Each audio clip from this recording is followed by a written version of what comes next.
Digital deceiver shadows lie in the mix. White socks. We don't chase clout, we chase truth. Now let's go. Spicy digital. Good morning, everyone. How's everybody on this Monday morning? It's happy to see you. I'm happy to see you, rather. Yeah, White Sox is on one this morning. He's already been yelled at and moved out the way. Kira's growling. It's been a morning already. And it's 6:44. You can hear she's growling again. Good morning. It's okay. You're okay. Okay? I know he got you 3 times this morning, and I'm sorry. Becky doxed herself last night. How? I'm okay. I'm here. And it's Monday morning. I made it through the weekend. It's starting to get extremely hot here though during the day. And I'm starting to not like it. I truly adore the winter here. 3 or 4. No, I think it was a week we had the heat on. Several different times. But like January, middle of January on, and let's say September, October, November, and the beginning of December, I love it here. Absolutely love it here.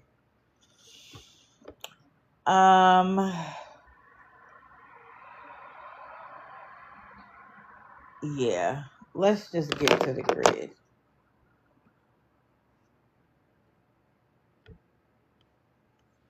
So for everybody that happened to see us last night, this is the grid for today. It's going to be JoshxAida, Richard Lawson, or Article, and Joe anybody as people know. We're going to talk about the person known as Colton Lexus, Karla, because these holy rollers, man. And then we're going to talk about Rachel a little bit. And as I said last night, don't scam a group of women who are inquisitive, because they're going to find out everything. Don't play with their money. Don't do it.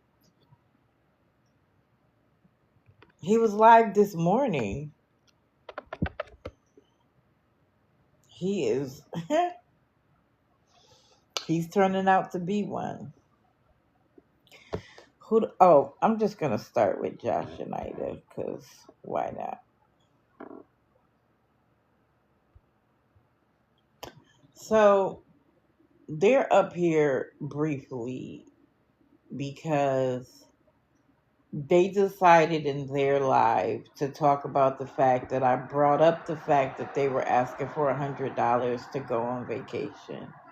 And just like everybody said, they said it was an April Fool's joke.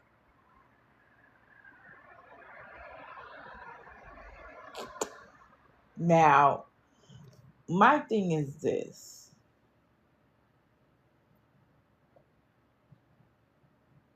If you're a thief amongst the people you have stolen from, would you make an April Fool's joke about stealing from them again?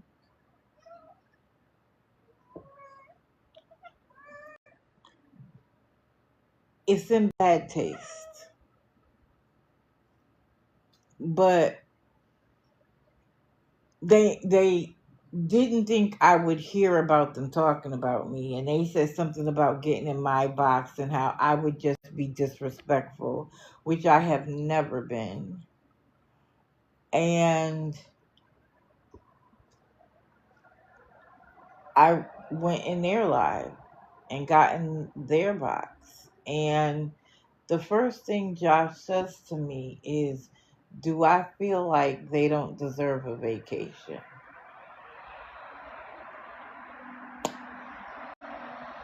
Where did I ever say that?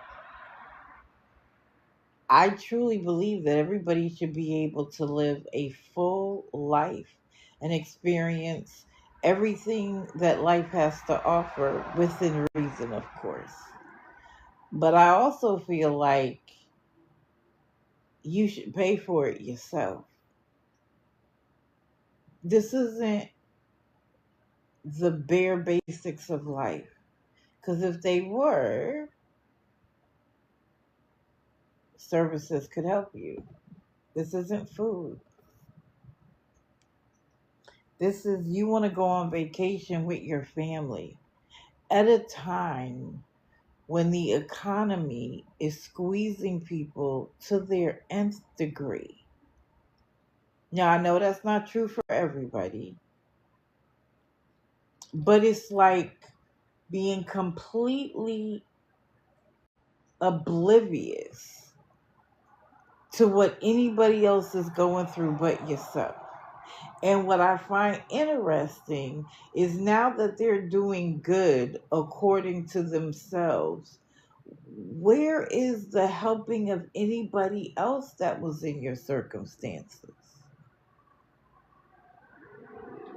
Because I remember hearing all of this stuff about helping other people and wanting to do the same. And now that you're good, you want to go on vacation and you want to communicate that to your people?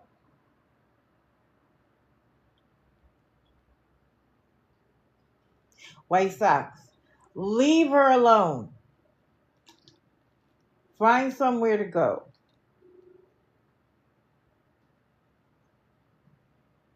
I just find it comical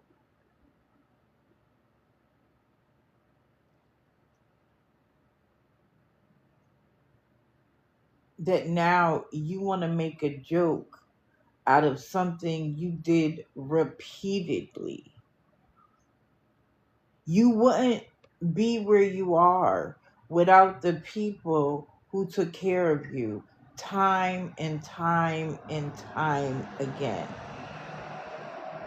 Why not do a give back for them? Sorry, Jama. He was sneaking up behind her, and that's his favorite thing to do to show his dominance. And he grabs her by the back of her neck. And let me tell you, that's the last thing y'all want to hear. It makes me nervous. Like, I get anxious every time I hear her. So, sometimes he needs a stern talking to. And of course, it only happens with me. Never happens when daddy's around. Never. So I just found it interesting that they thought that it was comical to do so. So anyway, I get in the box, and of course, because we're dealing with someone who doesn't act grown up when it's time to act grown up, disrespected me over and over and over again. And I had enough of disrespect on this weekend, so I just left. Nobody dropped me out the box. I just left. And I know they were talking shit about me after I left, but I'm a serious person. Like, I joke when I joke, but I'm a serious person about this. And so why in the world would I spend my time being disrespected over and over again about two people who take advantage of the people who care about them? Like, I'm not going to do it anymore. If I have something to say and I know that there's going to be a ton of disrespect, I'm just going to say it here.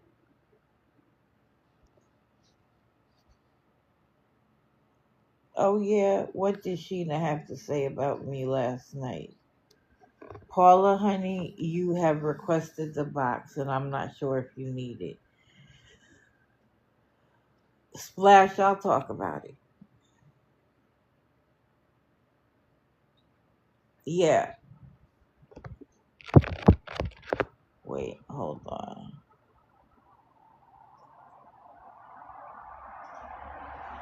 Yeah. They don't like me. They don't like us.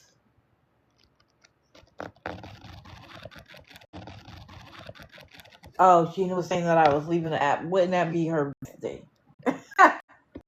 Wouldn't that be her best day? She would love it. She would love it. So that's what I have to say on them. I find it a crude joke when people actually took care of you in your time of need over and over again. Anything about needing more money from people, especially while you're espousing the fact that you're doing so well.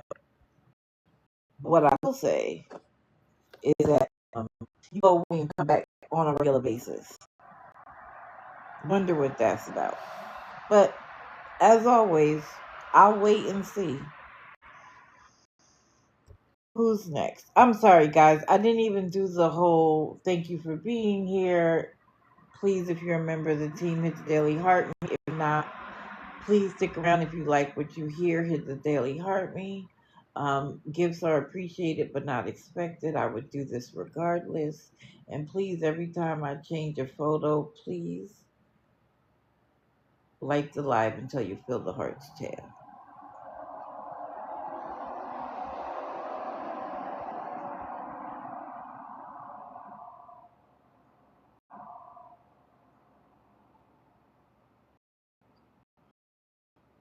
Let's talk about Article and Joe, anybody, or Mr. Lawson here. So of course, he was back begging for money again. And it's always food, and it's always around $50. This time, the story is that he didn't get paid. Now, he said that he used all of his savings.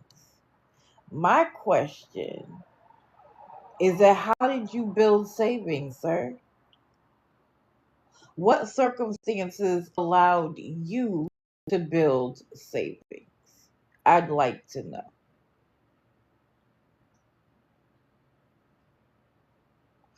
Because if you were able to build savings, that would suggest several things.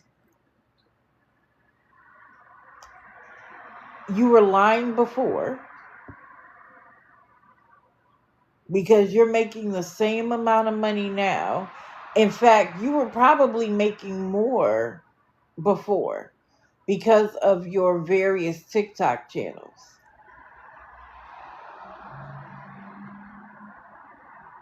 And you claim to have lost your connection to the creator fund because you started begging.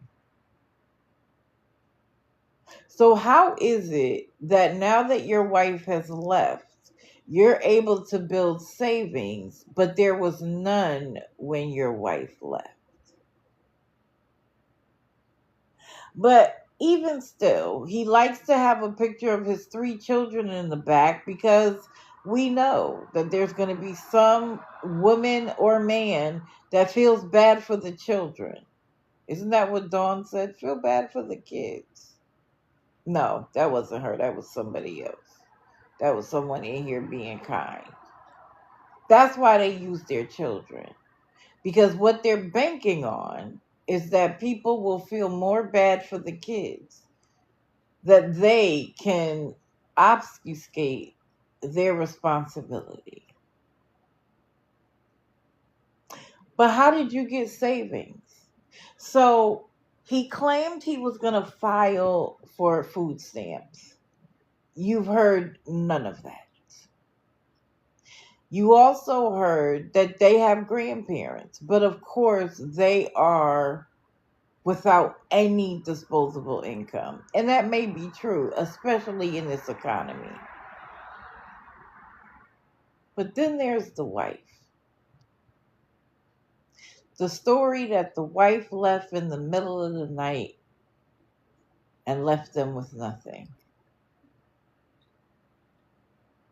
By now, he would have had time for an emergency hearing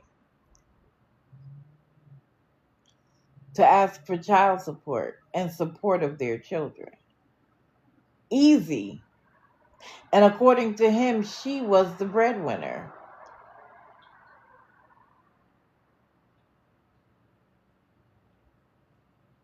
Joe, something's not right about your story. The wife came back. The wife came back and he's still begging for money? Well, we know the wife never left. Like, let's be serious. Someone asked him yesterday where his wife was, and he said she was upstairs. Yeah, she never left. Like, let's be serious. Because the moment he said she left, and people started to reach out to her for her side of the story, she locked down her page. The payroll messed up. Yeah, okay. So now you have a wife that was the breadwinner in the home.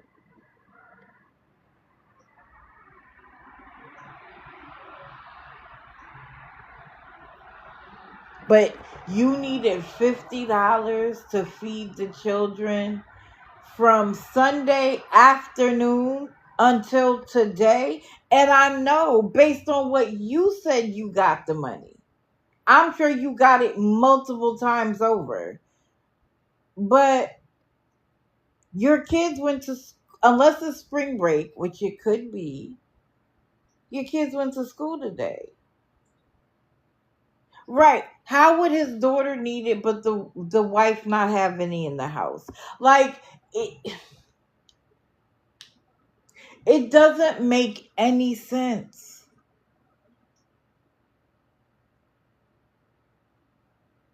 But I'm going to tell you what got me blocked. Because I don't know, like, I don't even know how this lands in my lap. I swear I don't. I just happened to look.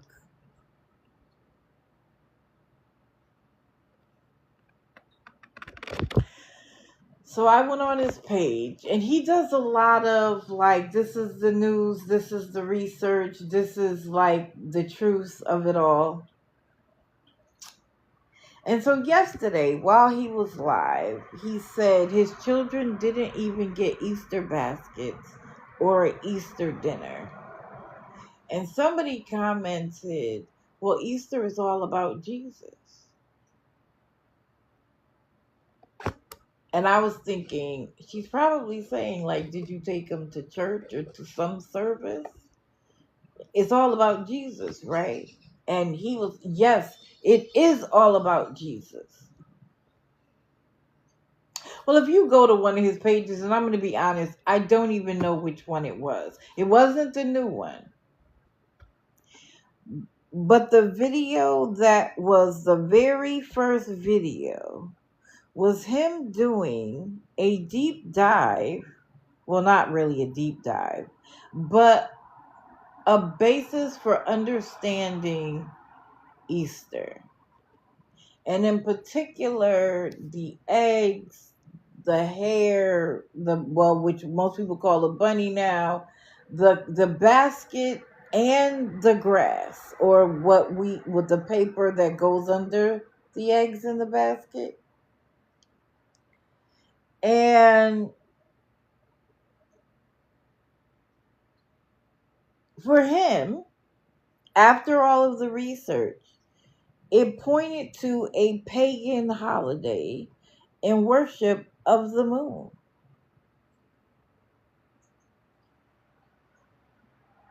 So you follow Jesus and you find that there is a holiday with a pagan undertone, which there are many.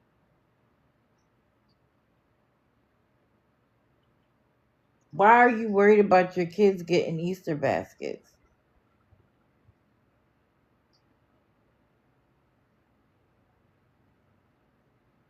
Okay, thank you. I appreciate you letting us know. And I'm going to suggest to everybody to research every holiday you celebrate.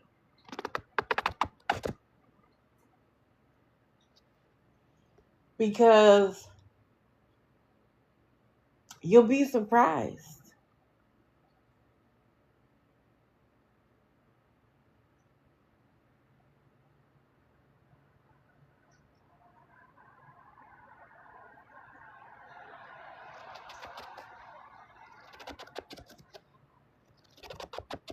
I saw that.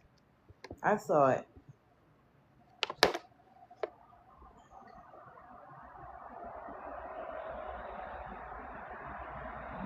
So I asked him about it.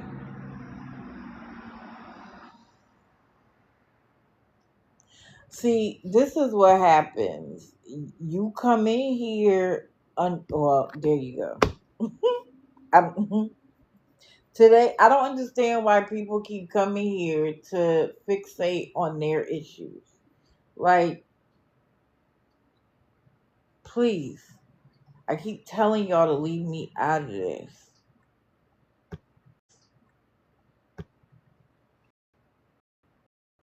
So that was my second comment. The first was about his wife, and he paid attention to the comments because he's looking for their going to money. That comment got blocked because you were full of people who say, and you want anybody to know your diet video. I'm tired. I'm just lazy, I should say. It blows, it blows my mind. And yet, what happened to the house? Because that came and went. What happened to him? He worked out and then he had to get 2 pantries. How'd you get there? Your wife was back in the car. So if he's in the household, what's the problem? On a Christian holiday. Oh, you know what?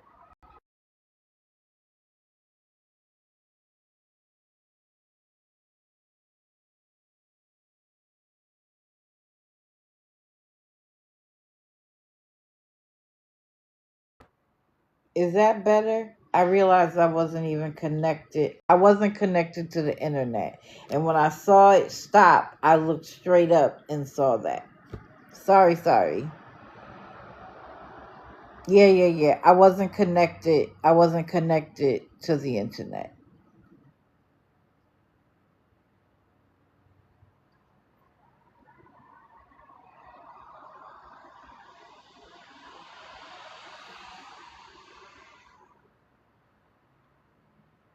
Okay.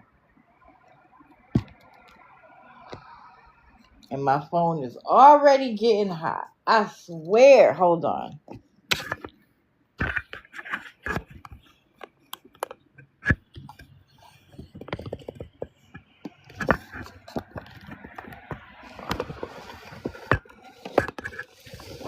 Oh, this is going to be a pain in the neck.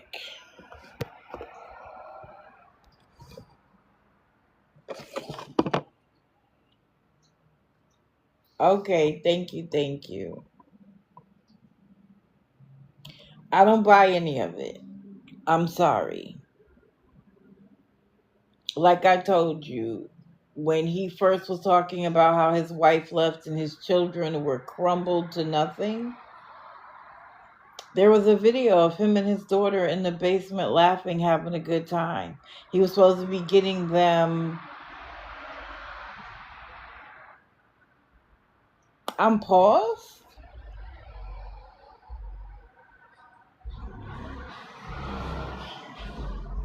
Oh, okay. They were having the best time. No selling of the house.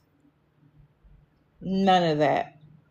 So y'all watch and see what you come up with. But go check out his video. It's interesting. Okay, thank you. I know there's a delay between one and the other.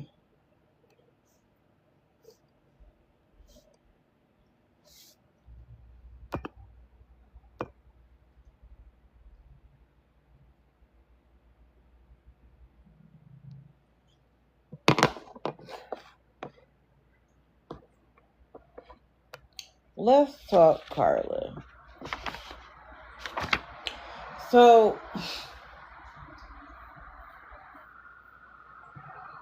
I swear to y'all, I sometimes think that people either create in their head what, like, the scenario they want, or they see a situation and they almost daydream about what they think. They hear somebody else's story and decide to, I don't know what it is. But the other night, this girl went live and she was clearly outside and it was dark. And her story, White Socks, go somewhere.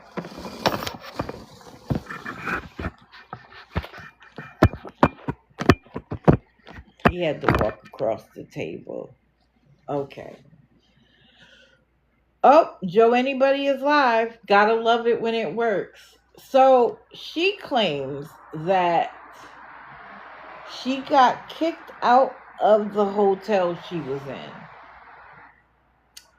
and that God told her to go to a park. So she walked to the park, and she was getting hot and sweaty and uncomfortable because she was carrying her things. And she knew God was sending her there to minister to somebody, but she wasn't sure who. And I guess when she went into a store, she said to get something to drink. She realized she had gotten a donation and decided to take an Uber to the park. And so first she claimed she prayed for the Uber driver. Okay. And then she gets to the park. She's not sure why she's there, who she's there for. But lo and behold, oh, thank you, Cindy. Lo and behold, she happens to see someone sitting at a park bench alone. So she goes over to the park bench, and it turns out to be a young girl. As she described her to be like 14. Immediately, I was like, negative.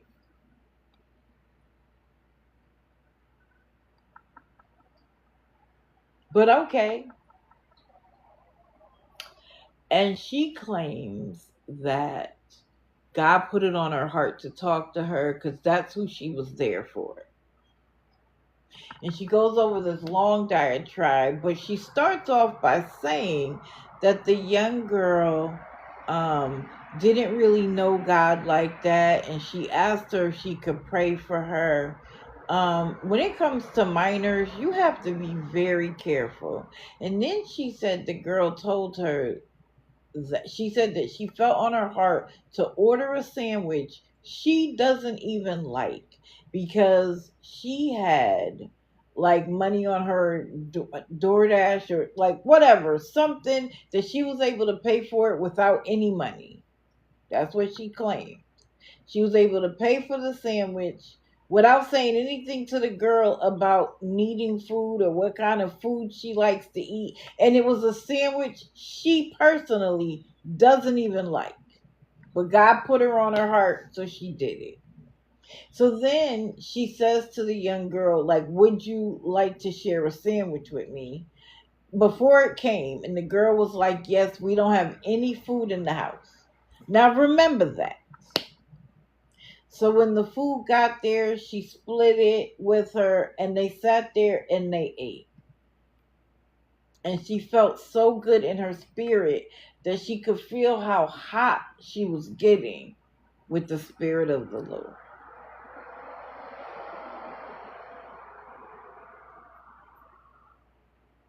She said the young girl even did like a rudimentary prayer for her. She prayed for the girl.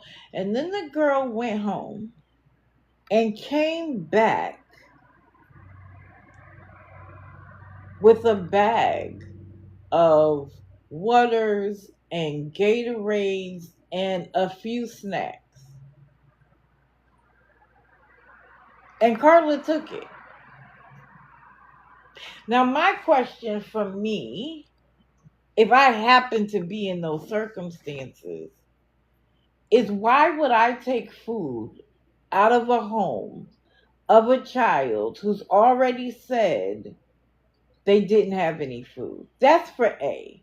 But for B, did her parents give her permission to go in their kitchen or pantry or whatever to take food out of it? Granted, it was mostly drinks. I'm not gonna lie. It was a couple of snacks and mostly drinks. But if I don't have food to feed my children, I want you, or I'm going to be okay with you coming in my house and taking anything out.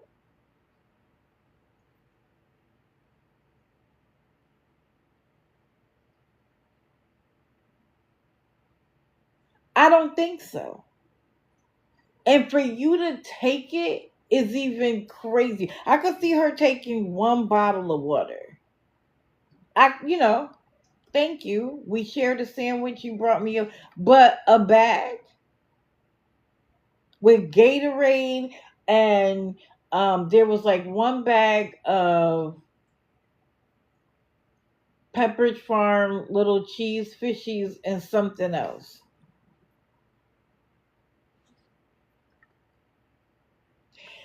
And so then she tells the story and she's like, if anybody would like to donate, you know what they do. But God hasn't told her to leave the park yet. I'm sorry. Before she said, would you like to donate? She kept saying God hasn't wanted her to leave the park yet. She finished the ministry and she talked about how there were so many kids out there. But God didn't want her to leave the park. But then she asked for the donations for a place to stay. Okay. And then after a little while, suddenly God was telling her to leave the park.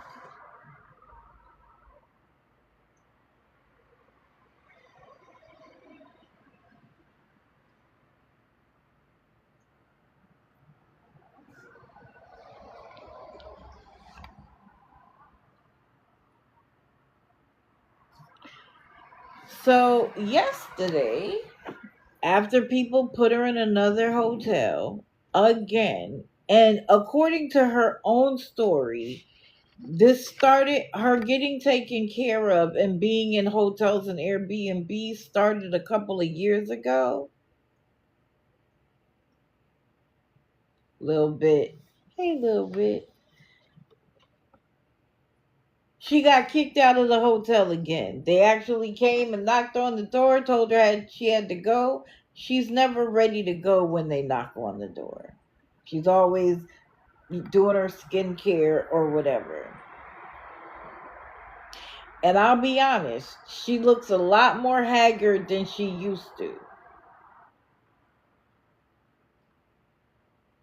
But she was upset because on Easter Sunday, she woke up and her bank account was negative $9. Now, I know companies do some wild stuff, banks do too. They make a mistake. They'll charge your account for somebody else's expenses. I get it. But she said the bank didn't know. I'm sorry, that's Kira in the background in the litter box. And the little one, mind you. They are awful. But she claimed she contacted the two companies and they had no idea, no record. The bank didn't understand what was happening, but nobody could assist her.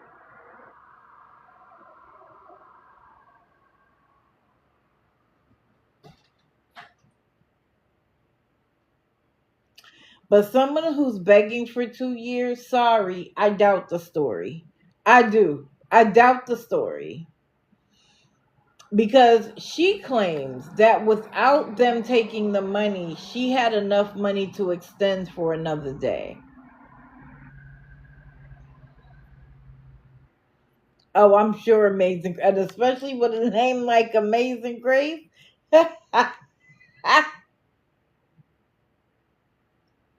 So she said she cried all morning because of this.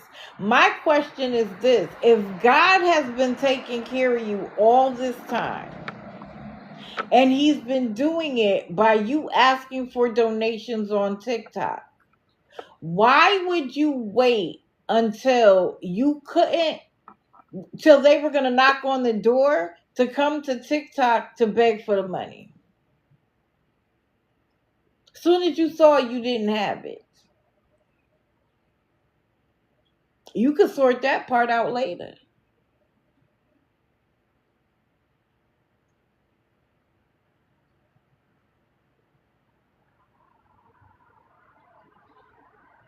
And she says, this is too much.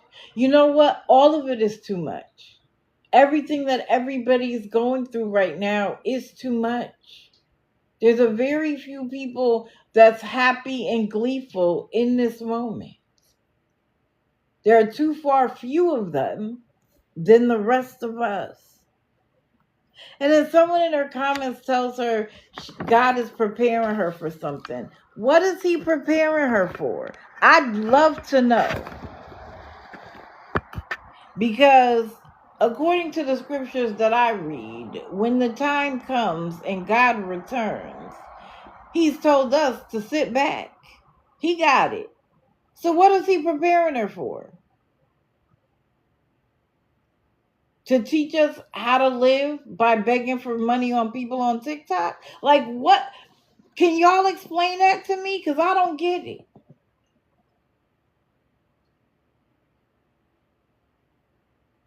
Never worried about getting a job. God doesn't want her to work. And again, if you have so much faith and God always figures out a way to come through, why are you so stressed? I'm prepared for a sprinkled donut. Why are you so stressed? Do what you always do because God always comes through, right? Then, of course, she had to say that this happens to her every Easter season. That her life is so hard for the last 2 Easters. Why would that be? That is the opposite of what makes sense. And she's like, I'm calm in my heart, but I don't understand. Well, then I suggest you pray some more. But you guys know how I feel. This isn't a godly led walk. And I'm gonna talk to you, or I'm actually gonna show you God's true feeling about working. Because they have made it seem, and I'm gonna teach you guys a new word. Because this choice of pauperism is phony. It's phony.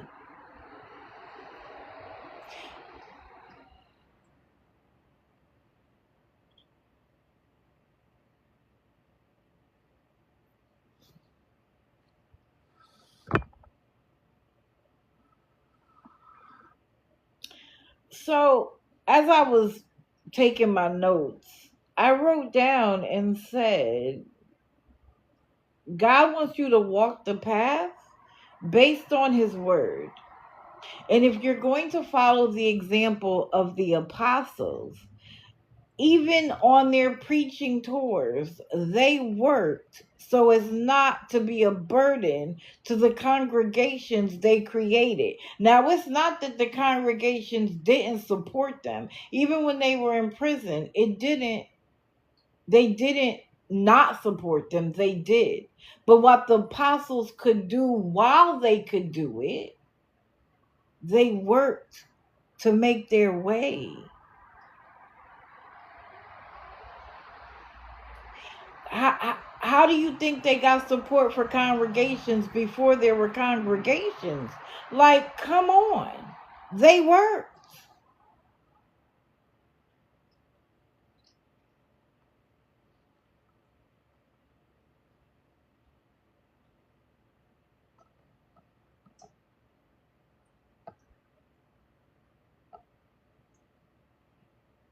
There's a scripture that talks about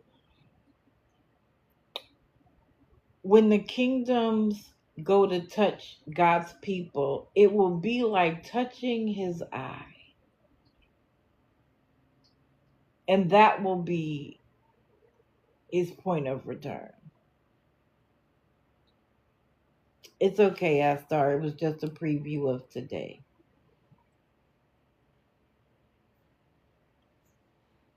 When the time comes, God is going to provide.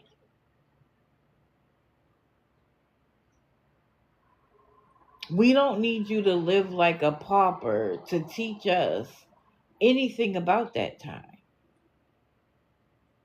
God said to pray, and he'll take care of us. The only thing you've taught us is that for the last 2 years, you've managed to avoid work by the kindness of other believers. That's it. When that time comes, who's going to be a rich believer? They're supposed to be coming for us all, no?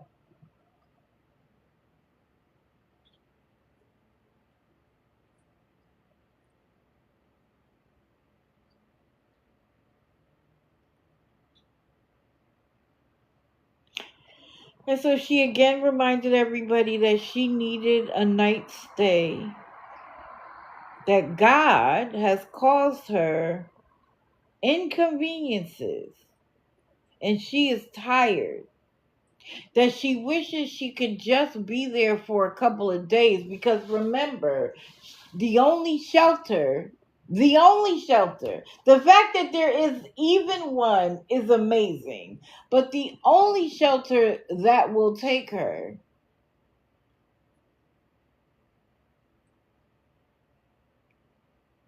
is one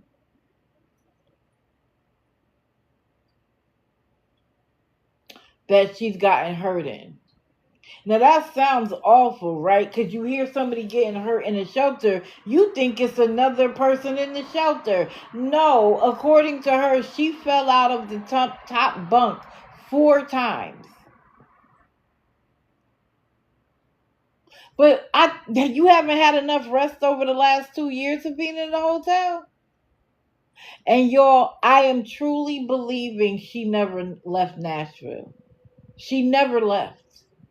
I think she might have went to the airport to look like she was leaving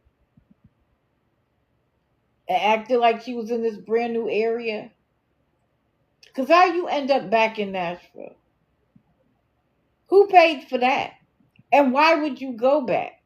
You claimed it was one of the most expensive places and it was so godless. But you're back.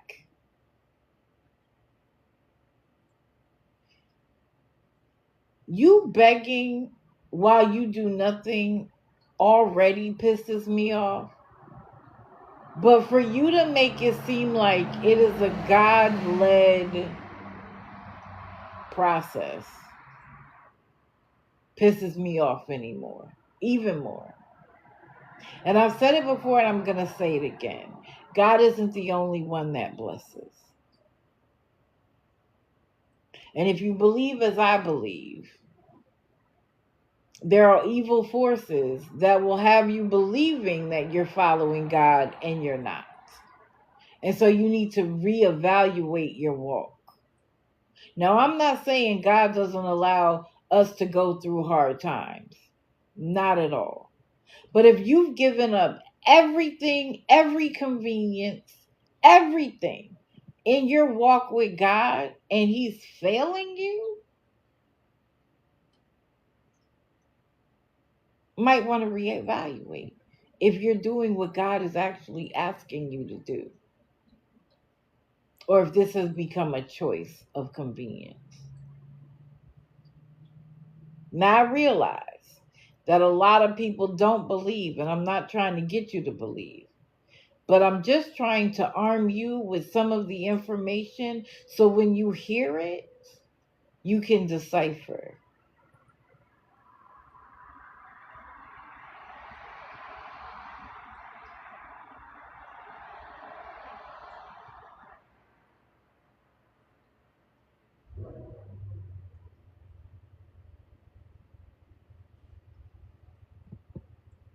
So she can keep saying it. And I don't understand why people keep believing it. But as with everyone else, eventually people get tired and they walk away. And so when I was asked the other night, after I cover somebody, why do I keep doing it? Because they keep finding new people to take advantage of. So when I watch them beg in particular,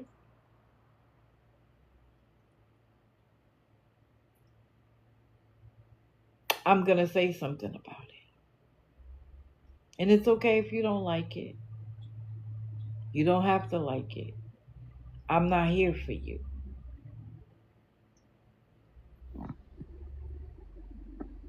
Who's next?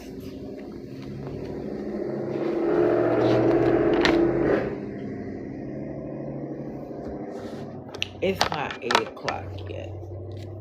So, is anybody here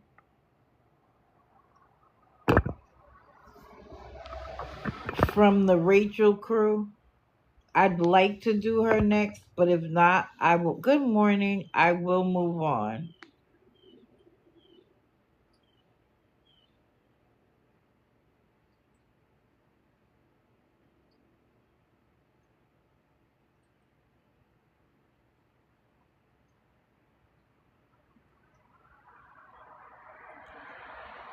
Okay, I don't see anybody. I told them 8 o'clock, so it's okay.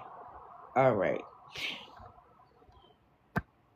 I'm going to give a preview real quick because I'm not ready to talk about what I want to talk about.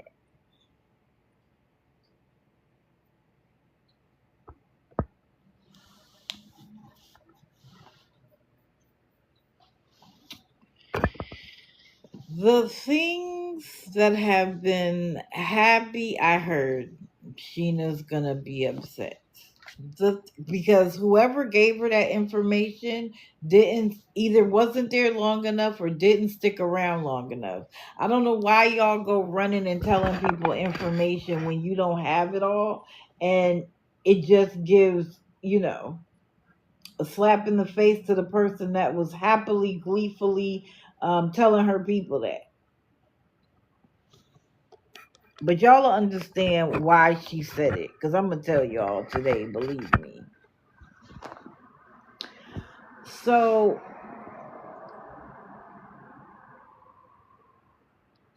the things found out about Miss Rachel here are overwhelming.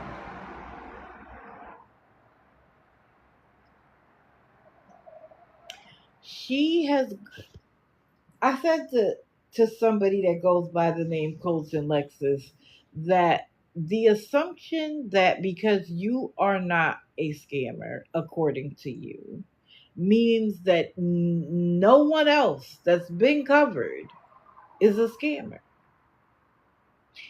And without giving him her name, I brought her up. When I was telling you guys about her initially, I didn't even scratch the surface. I literally was playing with the top of the table. I did not scratch the surface. But the people who she scammed have, and they're still digging. Thank you, Gritty Annie. Good morning. I can't tell you the number of names that they've discovered that she's used. And she has used them to avoid the trouble she's under her real name. See, some people speculated when the cops showed up for the welfare check because she was using unaliving as self-unaliving rather as a tool to get money out of people, and they got tired of being manipulated. That she told them her name and there wasn't a warrant. But now I highly doubt that. This girl has gone all over the country using different names to take advantage of people. So when she had the account RAQ, RAQ, and everybody was calling her Raquel, that's because that was an alias she used. And in fact, one of the accounts that she had them sending her money to was one of her aliases, which is where they got her name from. But as I said, it was an alias. There is video proof of her using a false name in the case where they had to file paperwork to prevent her from ever being able to come in their building again because she was harming a woman of disabilities, threatening her, stealing her money, and then using it to buy things. You remember how I always questioned, how did somebody living in an abandoned building collect so much stuff that they had enough money for a storage unit? Well, it turns out that at some point she was living in her storage unit, and that the storage unit had to post something saying she couldn't stay there anymore.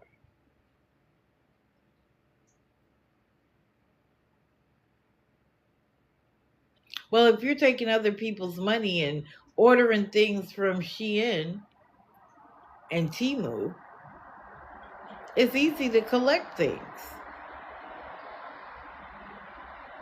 She literally spit in a woman's face because the woman told her she wasn't allowed to go in the building anymore.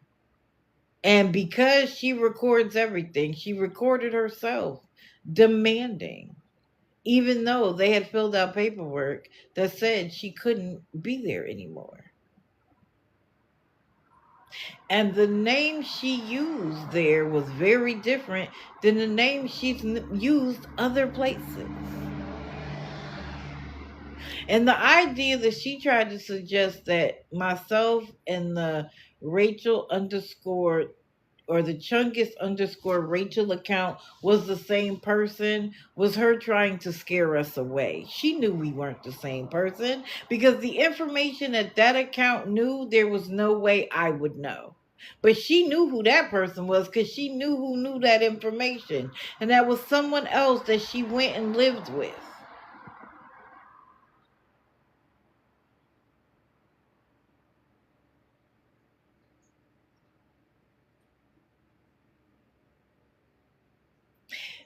Like I said, I scratched not even the surface.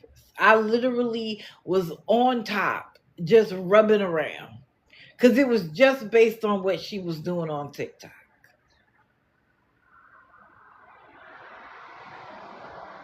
I've said it many times and I'm going to say it again.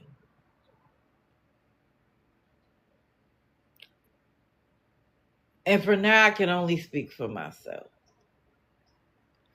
I don't pluck people out and just put them on a grid and say, you know, they might be a scammer. They might not. They might really need help. But I'm going to just throw them up here anyway. And the idea that just because somebody's on my grid makes them innocent is equally as incongruent with the realities of the situation. But you know, when they usually get called out, they all claim that they're not that. That there might be people on here doing that. They'll even call out some names, but it's not them.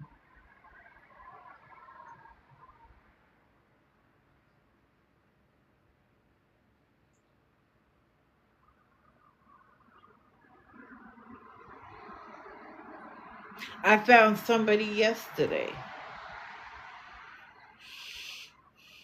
I'm going to keep watching. I haven't told anybody about her. Not a single person. Why? Because I want to watch her for myself to determine if she makes it to my grid. Just because someone else calls you a scammer doesn't mean you're on my grid for various reasons.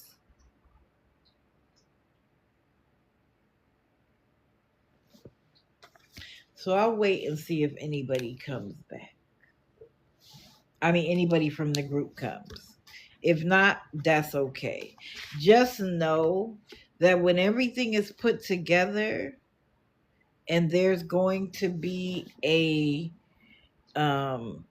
large kind of coming together of all the information, you guys will be floored if you are there. Now, let me do the calendar real quick. Wait, what was that? Oh, you are? Melissa, would you like to come up, my dear?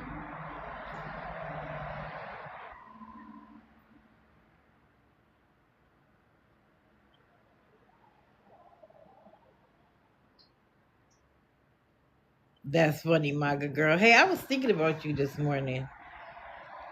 Do you know how to request a box? Here, let me do this.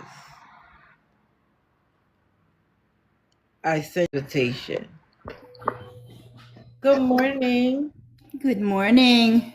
How are you feeling this morning? I'm doing pretty good. Okay. Well, I was giving them a little rundown.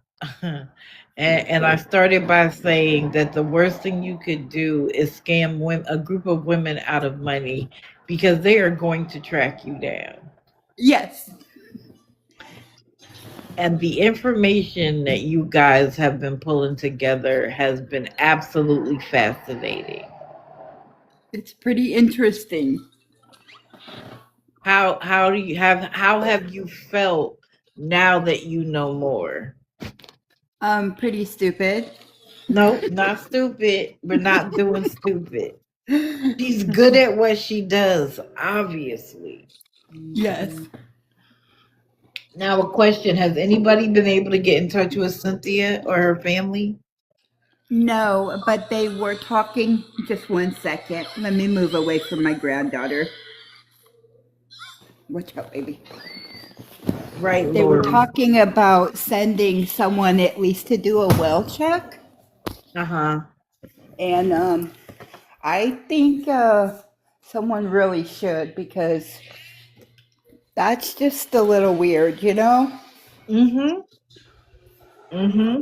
I agree. And a lot of the ladies feel like maybe something really bad did happen there. So just to give people a little background, remember when I reported that she was going on vacation? She went on vacation with one of her supporters named Cynthia. And I was like, why? And Cynthia actually reported that she spent her last $250 to get her there. Good morning, Penny Theory. I appreciate you being here. And so she got there and was back within a couple of days.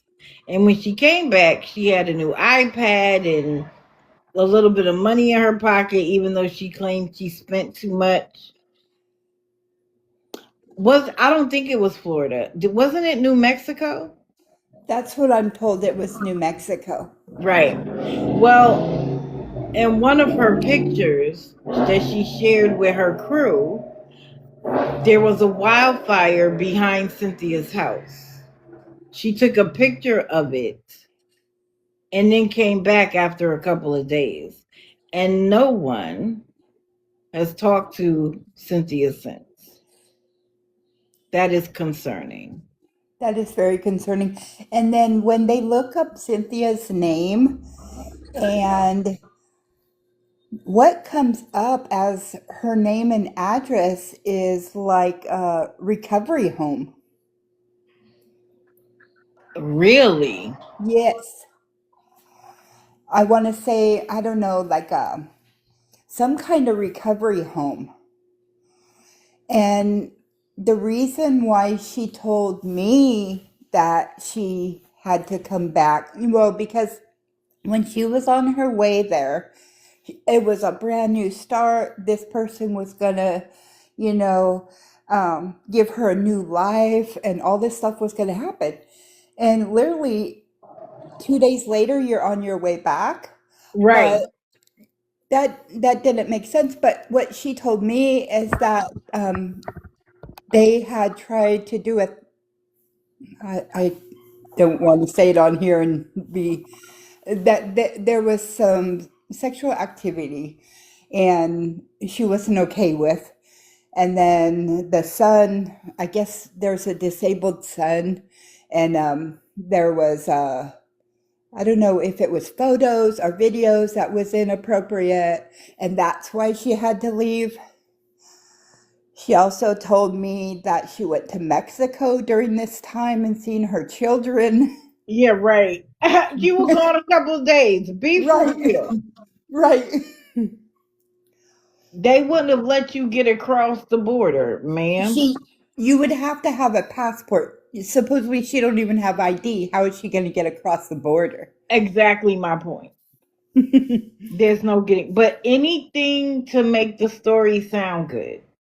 Yes. And that's the thing people have to understand. Of course, they can make it make sense because they say what they need to, and they will do a lot of this privately so that they can tell people different stories. Hmm. And they sound similar, but they make details fit to the person they're speaking to. Well, and And then that, they could be like, I don't remember that. yeah, I think because she knows I'm such a big family person, I think she Hmm. had to share that she went to see her children. Of course. And if it was somebody who didn't like kids, she would never mention her kids. Right. They're good at it. Understand that. It's not that you're stupid. They're good at it. She has been living this life for many years. Yeah. And I'm sorry, go ahead. When she was on her way back, supposedly she just enters the bus, right? And Hmm. she's talking to me, and she said, "You won't believe this." And she sent me photos of where she had just left, and there's this massive fire. And she said, "God saved me." Hmm. She said, "The whole place is burning down, and I barely got out of there alive." What, did you Hmm. set the fire? Right. That's the question. And so I hope somebody does send a wellness check over there. And I'm hoping that she's fine. I think they're going to do it today, from my Okay. understanding. Good. Good. I'm happy about that. Yeah. Well, Melissa, thank you for coming up. I appreciate you getting up this early. It's going, let me show the calendar again. Where is it? I want you guys to see the digital after dark on the 18th of the month. Okay. That night is going to be dedicated to people who have been scammed by people on this app who want to come and tell their stories, or someone who has saved someone from being scammed on this app. Because a lot of people are running around and suggesting that we're doing bad things by making people aware of the scamming that's taking place. Even though many of us have done the research, we've been watching for a long time, we know the stories, we can catch it pretty easily. They've now set this tone that we're just picking on people who are down and out Oh, no. and in need of help. No. And that's not the case. So I know a lot of people can't get up with me early. And so, in respect for those that need an evening time, that's what we're going to dedicate to Digital After Dark. That's great. And I know a lot of the ladies, when we had said that you were going to have one, they were all, oh, we'll be there. We'll definitely be there. Exactly. And I think a lot of other people will be too. If you have had that case, because most of us ended up on this side because we were taken advantage of by someone. In my case, it was almost. Let me know on Instagram. And as always, this digital deceiver shadow, because I want to create a collection of people who would like to come and talk that day. Because I would appreciate it. Because that's the message we need to get out. They think we just get up here and we talk and we're not affecting any positive change. And we need to change the narrative out Yes. there. So thank you for coming up, Melissa. I appreciate it. Thank And you we'll so be much. talking soon. Do you know how to get down? I don't. Okay, no problem.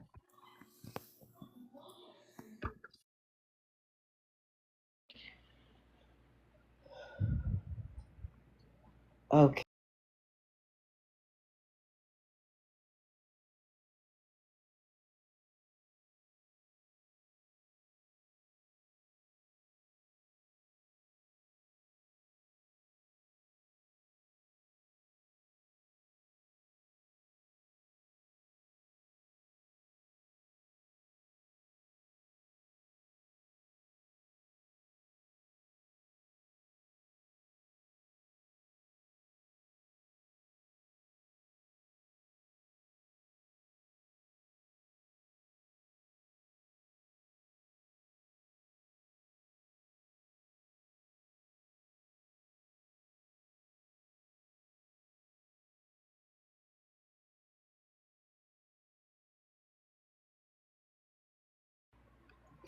All right.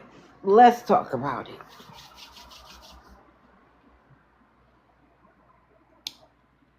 So, when I said that's too many days off, when I said yesterday or last evening that at 5 o'clock on Saturday morning, that I had decided that I was walking away and that I was going to, I almost took the April calendar down, but I was going to come here on Monday and say I was done. It was because of something that happened Friday evening in a live that I was absolutely happy to support. 100%. And it was the live about Tinklet. Now, I knew he was a gross individual. I knew that he had said the N word. But what I didn't know, because I don't watch Tinklet, I only watched him very briefly when he was selling his mother's jewelry and when she was in the hospital. But I don't cover him.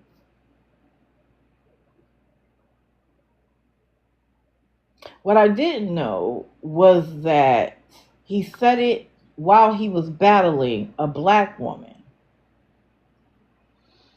because people in his audience suggested that he do that. And that obviously disgusted me. And I'm not just talking about the N word, I'm talking about the N word with the hard ER.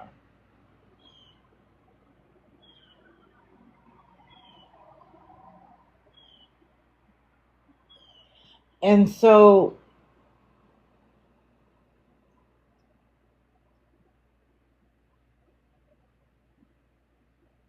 when one of his supporters came in to try to defend whatever they were defending, I got in the box and said, "You don't want to be here because you don't want to end up on my grid. Because anybody that is in there continuously is a supporter.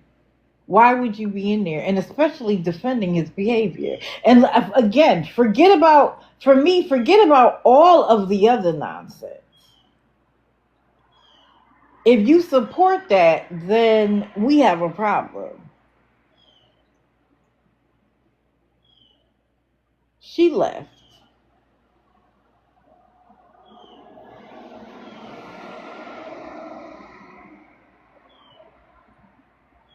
And there was a lot of support for that. And I can't even remember her name. Keys something. I can't remember. But then sometime later, a gentleman whose name I chose not to connect with, so I can't even tell you. I can't even tell you his profile photo because I saw red, so I don't even remember. But he decided to come up and explain that he was a troll. I don't particularly like trolls because I feel like they do more damage than good, but they exist. And he started off talking about how he likes to troll Tank Lip and how he tried to say that evidence shown that people purchased his book, but he never sent it. He tried to say that that was probably trolling, like it wasn't legitimate evidence. It was probably trolling where people said they bought the book, but they hadn't bought the book. Which again makes what we do even harder because we get a piece of evidence like that and then we find out it was just a troll. Now, I don't know if that was verified or not, but that's how he started. And then he tried to tell the room that we shouldn't be so hard on his supporters because they're really not that bad people. So, of course, my ear perked up a little bit because I was really the only person that said anything to her.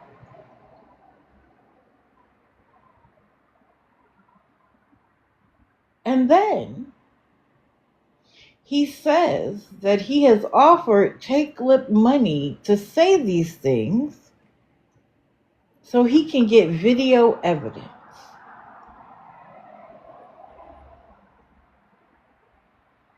And that's what other people do. They pay him to say it.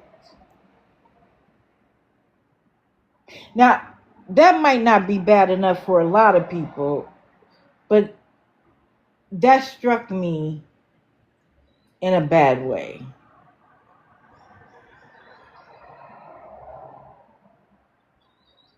Because someone offered him money to say it to the black woman he was battling.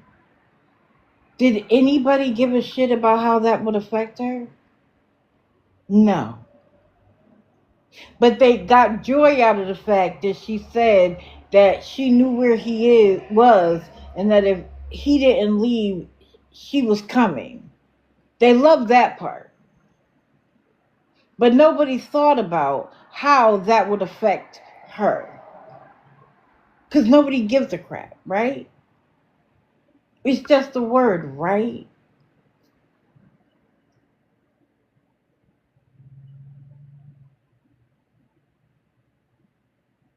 What incensed me was that there were people in boxes who were giggling and laughing and saying how they loved when he trolled Tank Lip.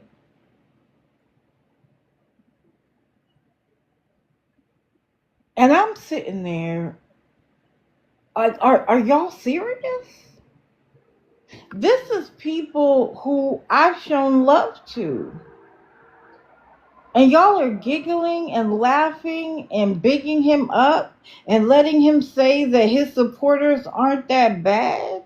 While I sit in this room, probably the only person of color there.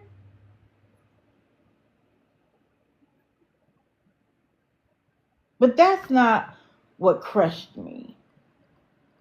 What crushed me is that there were people there who I thought respected me, who I thought valued me, who thought that if they respected and valued me, that even if they didn't have me there, even if they thought I was gone, they would speak up and say, that's not okay. I don't care if it's trolling or not. That's not okay. And so I had to do a lot of evaluation. And like I said, by 5 o'clock, because I didn't sleep all night. And by 5 o'clock in the morning, I was done. Because why do I want to invest my time and energy with a community of people that clearly don't respect me? Because would they have acted like that if I was in a box? But because I was just quietly in the audience, nobody said anything. So yeah, I was leaving. I was leaving.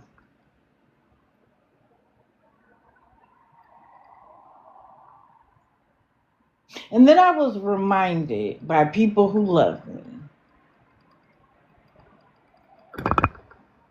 that the use of that word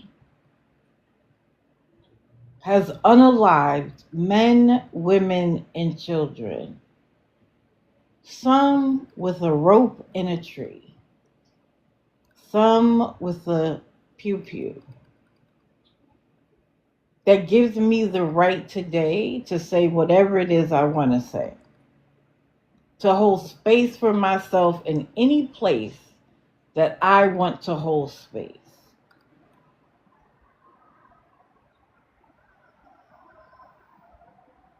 And that I only really lose if I quit. Especially if I quit based on anybody else's behavior.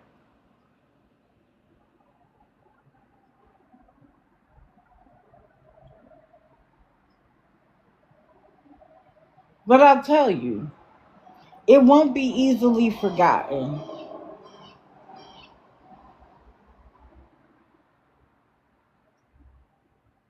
And so I tried to think of a way to get people to understand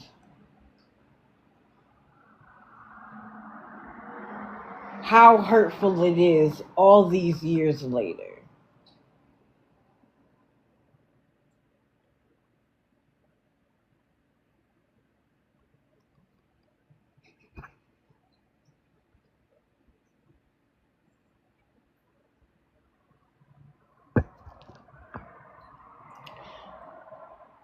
And I thought about using definitions like the original word being Niger, which means black. And then, of course, those who decided to have slaves just added another R as a way to degrade human beings that bled red like them, but were treated as animals, were counted as cattle. And most of you know that story. That I went and did my ancestry until I came across where my great-great-grandmother was listed as owned just like cattle. And I decided not to go any further.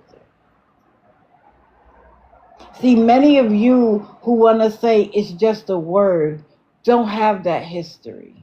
When you go back, you're able to go back to the old country and find your people. I can't do that. My life starts with the people who are in my history being owned. And that word was used to keep them subservient, amongst other things. And even when we were technically free, that word was used to make sure that we understood that we had to play a role. We had to stay in place or else we could lose our lives.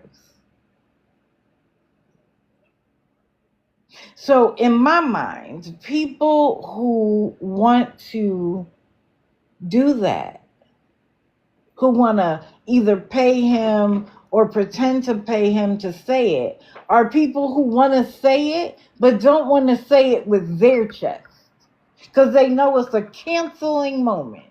They don't want to lose their job, their livelihood, their family.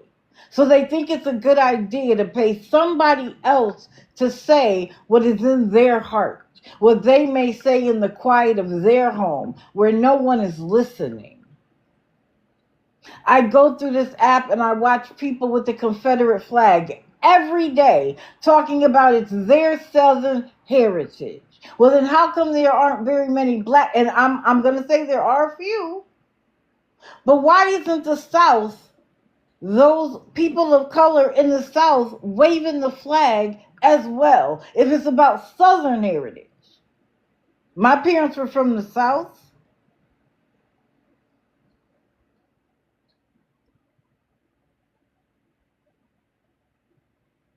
But I got to live with that, right? I got to just suck it in and act like it doesn't exist. Because if I keep talking about it, it's too arresting to people. 300 people will leave my life if I talk about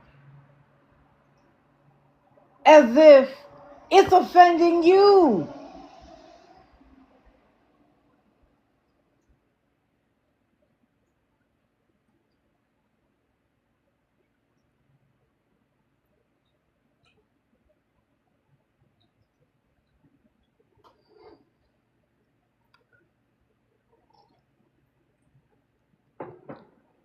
So I thought about reaching back in your history and coming up with an example for you to understand. I thought about talking about, I think she was a psychologist who went into white classrooms and divided the children by either the color of their hair or their eye color. And she would praise one, like if it was blue eyes and brown eyes. She would tell the blue eyes they were special, they were great, everything they did was right. And everybody with brown eyes, she would put them down and make them feel less than, even if they were top of the class.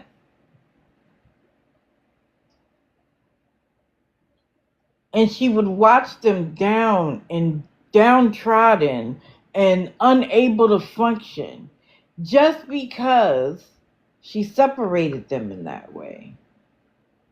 Nothing they could do about their eye color, right? And then she would switch it and tell the brown-eyed kids how great they were and how she, she was wrong. And the exact same thing happened. Because when you are divided by something you can't change and you can't help, it doesn't matter how many people are like you.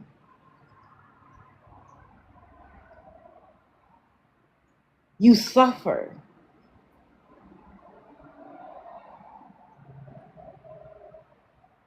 And it doesn't go away just because, especially in a case where you're told for years and years and years that that's the case. I'm talking hundreds of years. And so for people to think that it was funny, that they were giggling at it, people I thought I respected and that I thought respected me, and then for others to be silent and not question it, not get in a box or be in a box and say, wait a minute. There's trolling and then there's inappropriate. And what you're doing, sir, is inappropriate. There was silence.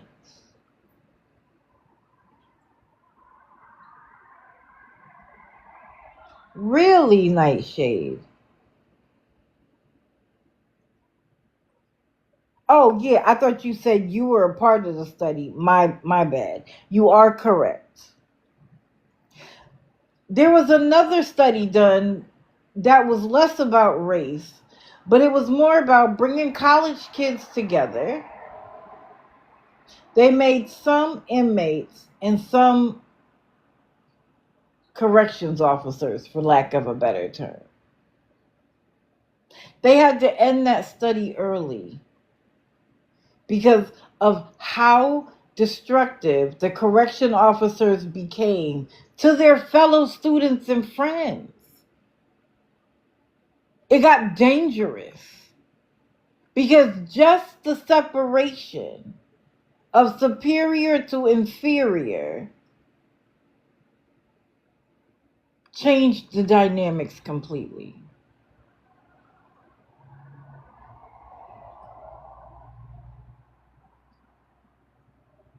You want to go a little deeper? I want you, when you leave here, to look up the word black and then look up the word white.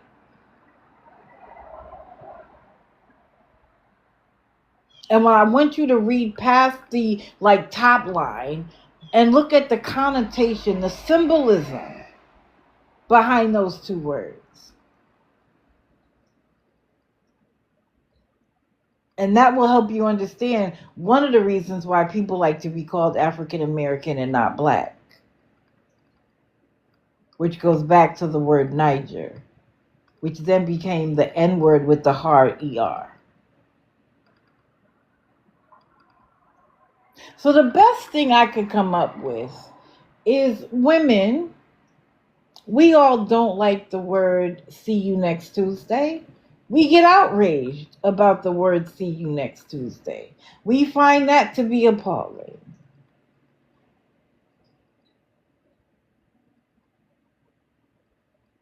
It's unnecessary. There's no point to saying it, not by men or women. But imagine if a group of men offered money and galaxies to have men say it to you over and over and over again.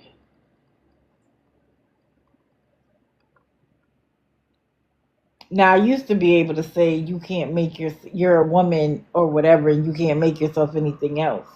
But you were born a woman.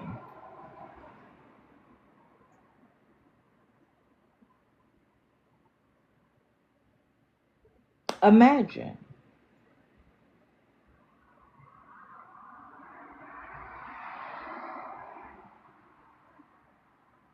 And then imagine being in a room with people who thought it was funny. They didn't do it themselves, but they thought it was funny.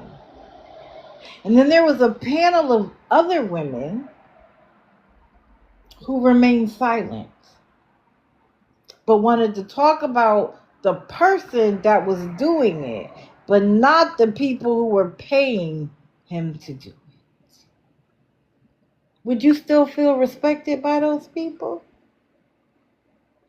Would you still want to be there? I don't think so. I see you, Rochester. Give me a minute, because I don't want to be interrupted at this moment.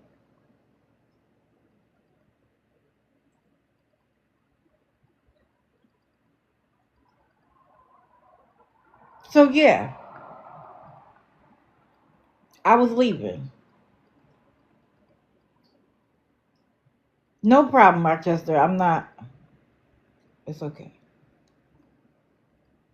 I was leaving. Because why bother? Don't respect me to my face and then have no respect for me when I'm not there.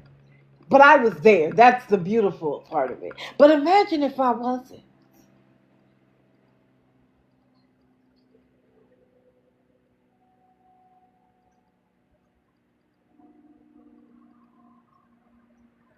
But I also had to dig deep and remember that I'm not doing this for the respect of other people.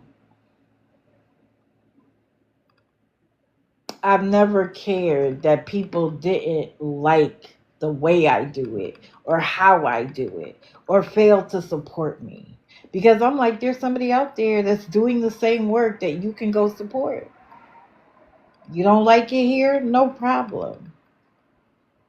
I'm here to protect people from being taken advantage of, regardless of race, creed, religion, no religion, man, woman, trans, LGBTQIA, what country they're from. None of that has ever mattered to me. And I just have to stay there in that lane. And hope that people grow up. I know it won't be everybody. But if you respect me, you enjoy what I do, you think that I do a good job, don't stay silent when you see the BS. Ask him, would you say that if Dee Dee was here? Would you find that funny? Because I promise you, there are groups of black women who are doing what we're doing similarly. And I promise you wouldn't get in there and do it. But when you think you're surrounded by like-minded people or people who won't be offended by it, it's okay. Well, just remember, the hills have eyes, and so does TikTok. I don't always have to be there. I just happen to be this time. But there are other people who are there, who are watching, who send messages. And for anybody else, and y'all can let Sheena know, I am not going anywhere, especially not at a moment like this. If I decide to leave, it will be when my heart and mind align and they tell me, you've done the good work, you can go. You can go on to do something else. But it won't be because somebody has a disregard for me, a disrespect for me, a disrespect for my people and what we've done in this country.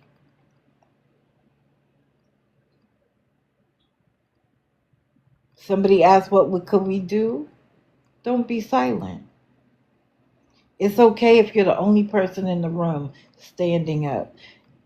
I promise that unless you are in a rally of that type, there'll be somebody else who'll be willing to stand up with you.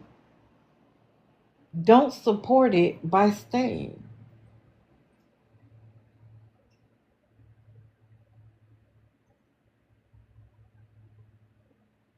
And if you truly feel that way, bounce.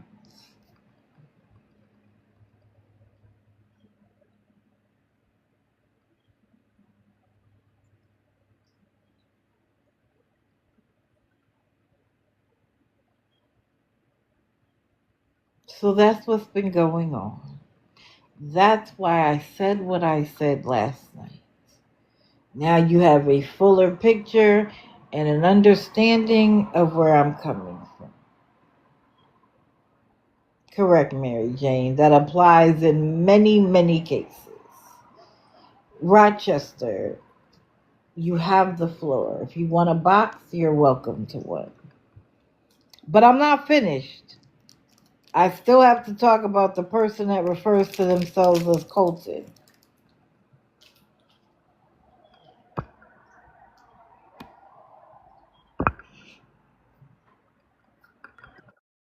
Good morning, Dee Dee. Good morning, Rochester. How are you, sir? I'm fine, and yourself? I'm better today. Well, I'm glad to hear that. There's the racism that I see prevalent over the last few weeks has gotten a hell of a lot worse, and I'm not going to out the watch party that I've seen it from, but caricatures in particular have been made of Garbage Pail Kids, of all the scammers and beggars on here. One in particular stuck out to me, and there's a few people in your chat right now that can attest to it. There was one made of Maggie Foster. Now, We all know how we feel about Maggie, but to put her in this light is an insult to everybody. She was put in a light where she was bloated, overweight, and stuffing a bucket of KFC in her mouth. Wow. Now, I want to say this so in the right way so people don't think but black folks have been painted in a light of eating fried chicken in a racial term. I'm trying to put it. Watermelon. Don't forget watermelon. Oh, watermelon, yes, absolutely. But to put Maggie in a light like that is absolutely reprehensible. And to stand by it and double down on it is absolutely disgusting. It makes awareness's job that much harder when you paint. We're going to use Maggie as an example because I brought her up. When you paint her in a light like that, it gives them ammunition and I can't think of the word right. That awareness is a joke and I'm being bullied and all this other mess. Am I correct in saying that? Absolutely. And it makes it harder for people of color to side with this side because if that's how you feel about Maggie, then that's how you feel like about the rest of us. There was another one that struck me too. I'm not sure if you all know who Trina Glenhull is, but she had some beef with that side over a Secret Santa thing. But the thing with Trina is she's a homeless woman who's a breast cancer survivor and had a partial mastectomy. And the Garbage Pail Kid that they did in her light, she was toothless, and I can't remember the exact name they used, but they painted her in a horrible light. Now, she's not a scammer or beggar, because the point is you've talked shit, excuse my language, about somebody who's a breast cancer survivor and had a partial mastectomy. Regardless if you've had beef with them over a Secret Santa issue, that's just not okay to do. It's not okay to do all the beggars and scammers in that light because now you've just made awareness's job that much harder. It's disgusting. It's reprehensible. And it's just a very touchy subject for me. But the Maggie Foster thing stuck out to me. And then having beef with other creators and you're still putting it in your chat and you're still putting it in comments of the Maggie Foster Garbage Pail Kid one, that says a lot about you as a character. It really does. Yeah. But that's what I had wanted to touch on. The racism, not just with the hard ER word, but the Confederate flag, painting Maggie Foster in that light, that says a lot about who you are as a person and who you support and the people that support you as well. Correct. Because if you have your chat speaking up in support of stuff like that, i.e. the Garbage Pail Kid one, that shows what kind of person you are and the people who support you are because, we're not racist, but we support that. No, you actually are a racist if you support that. That says a lot about you and yourself. Agreed. That's how I feel about that. Thank you, Rochester. I appreciate you saying so. Yes, not a problem, Dee, and I appreciate you letting me have a box to ramble on, but this is a subject that's absolutely near and dear to my heart. I start to stutter because it just aggravates the living daylights out of me. I appreciate it. I understand. Thank you for coming up.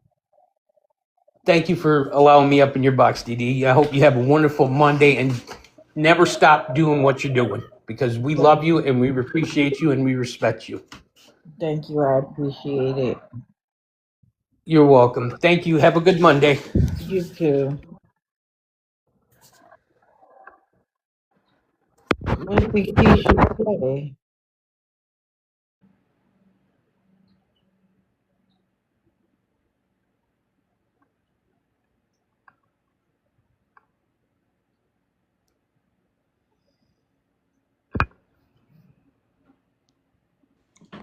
Morning, DD. Good morning. Look, I took notice to a comment in your chat in reference to Ashley sits. I sit in a box every day with racists.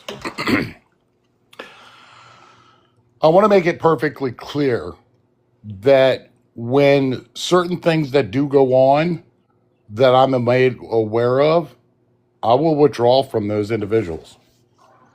And I have since been withdrawing from those individuals because I do not agree with them. It hurts. It hurts me. And that's the reason why I withdraw from them. Because I don't want to be a part of that. It's ethically and morally wrong. And if people don't understand the reason why you should pull away from people like that, it's not a good look. It's not a professional look.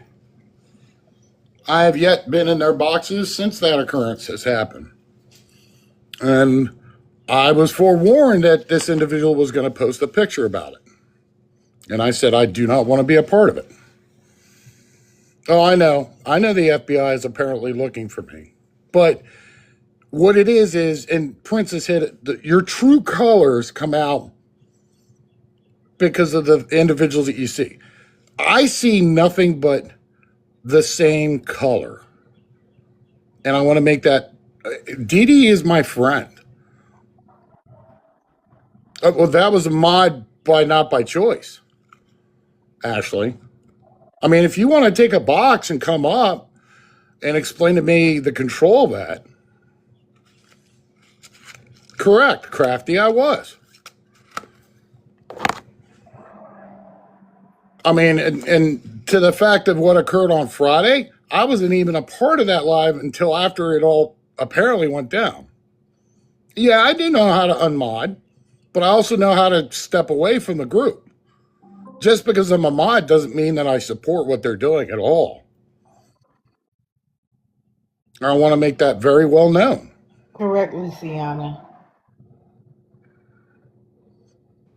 Right. I consider everybody equal.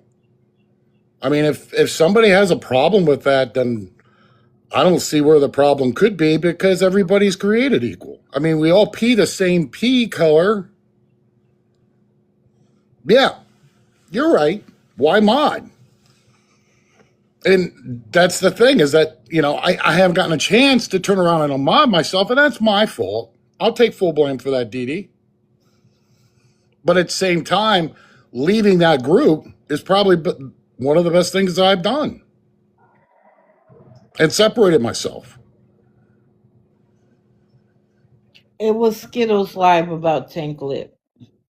Right. And when I found out and started piecing things together with what occurred, I was the first one to say, I don't agree with that. I don't agree with anything that's been said or done.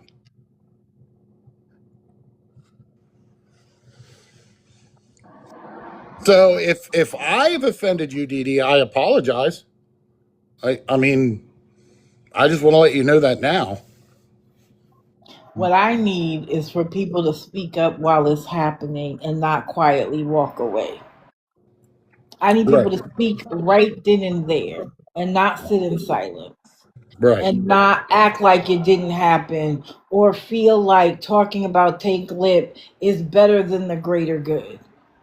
Because again, and I say this all the time, just because you think you know who is there, people stroll in and out all the time.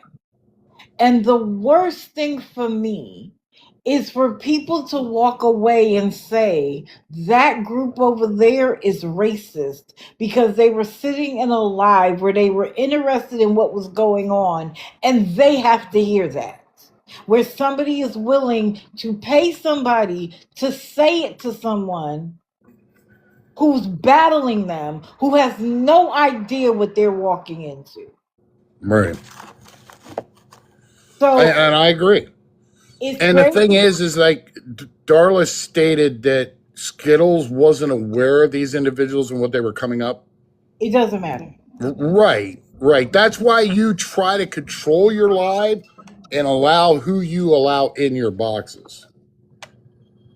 And just because listen, I didn't know what they were going to say either, right? I'm in there listening like everybody else. It wasn't addressed.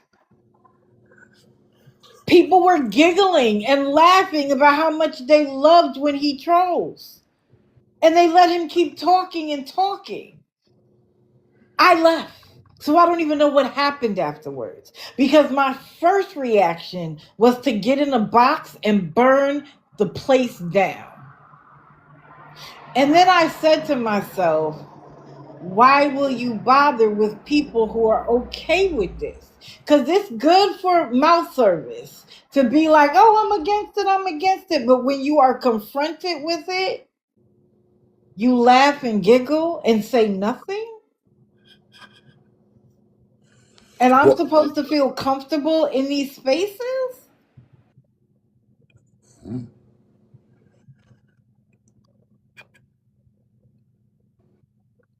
And now I hear they're running around saying they're not awareness. Guess what? I don't care what label you give yourself.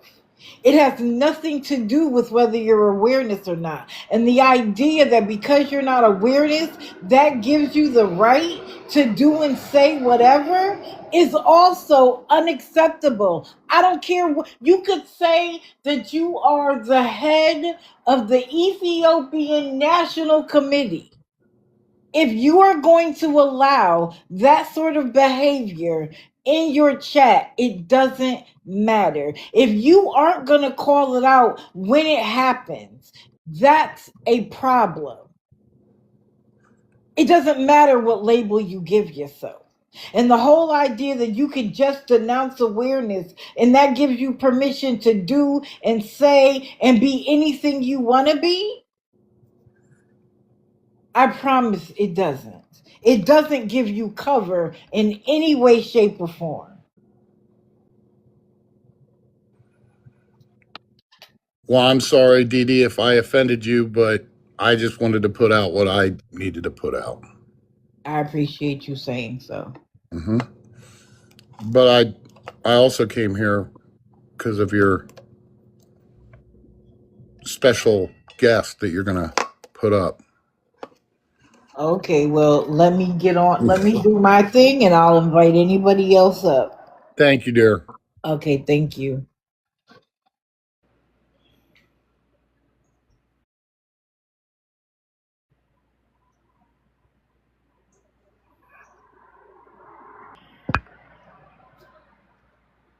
Thank you, Granny Annie.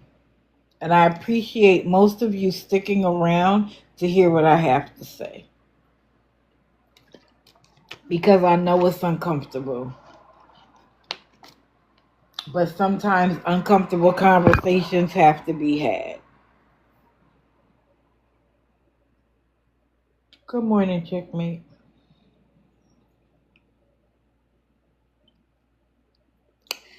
So the person that refers to themselves as Colton Lexus and I had a conversation.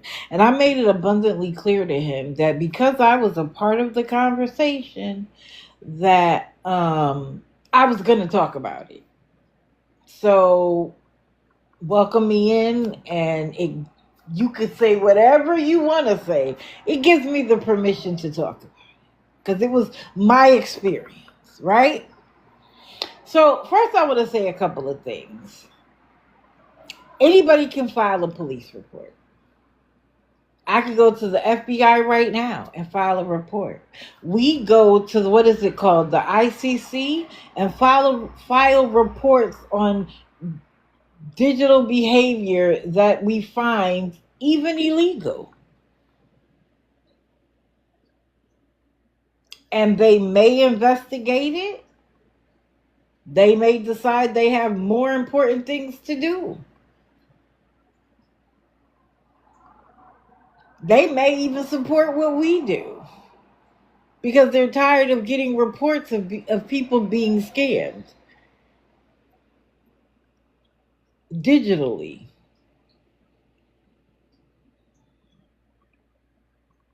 Now we know I do not support bullying, doxing, any of the nonsense that some of the people on the fringes of what we do like to do.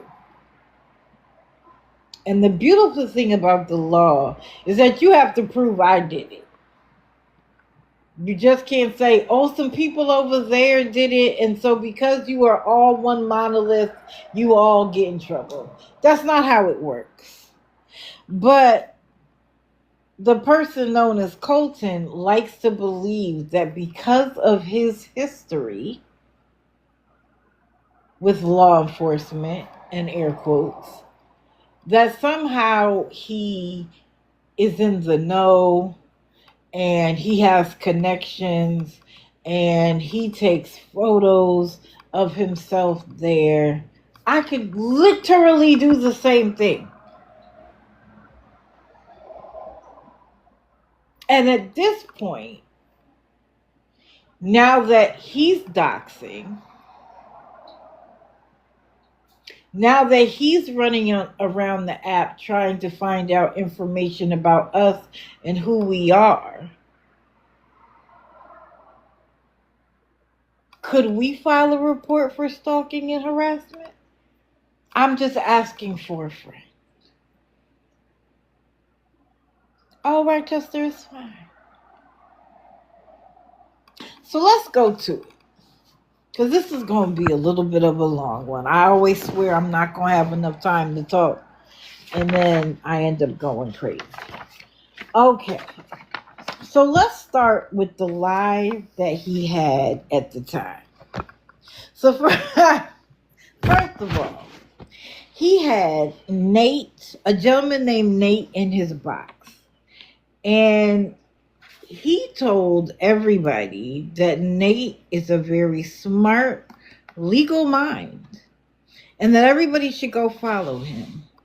And that if they wanted legal services, that they could put Colton Colton Lexus, and he would give them 30% off legal services. Nate came off the mute and said, absolutely not. This isn't legal services. Why are you promoting somebody as legal services when they themselves say they are not legal services? And when he said, I'm not legal services, Colton was like, yeah, okay. Why are we sending people down a path that isn't what it is? You are so busy talking, you don't worry about whether what you're saying is correct or not, because it sounds good. And he kept talking. And Nate kept telling him to stop talking.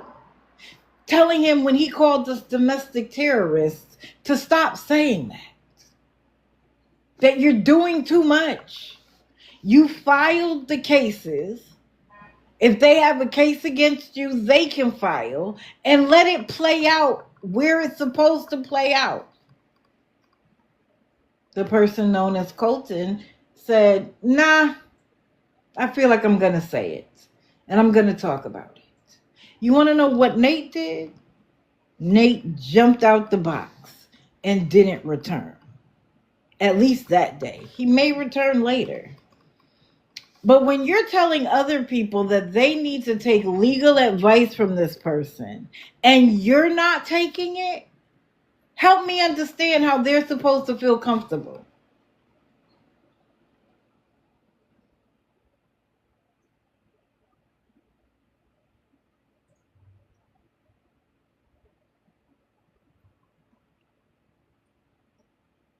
He called us old. He said we were domestic terrorists. He said we are sadists with nothing better to do. And Grandma said we must have been hateful as kids. He suggested that we have cost lives and that we are going to jail. If I was Colton, I would be worrying about my own defense in a case. But this gives him something to do.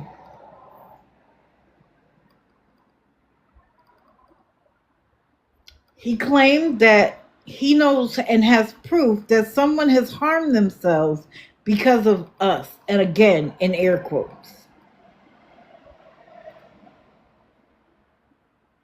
He said that we've prevented someone from getting mental health and that we have harmed actual children. When asked for that proof during my conversation, he decided that I wasn't worthy.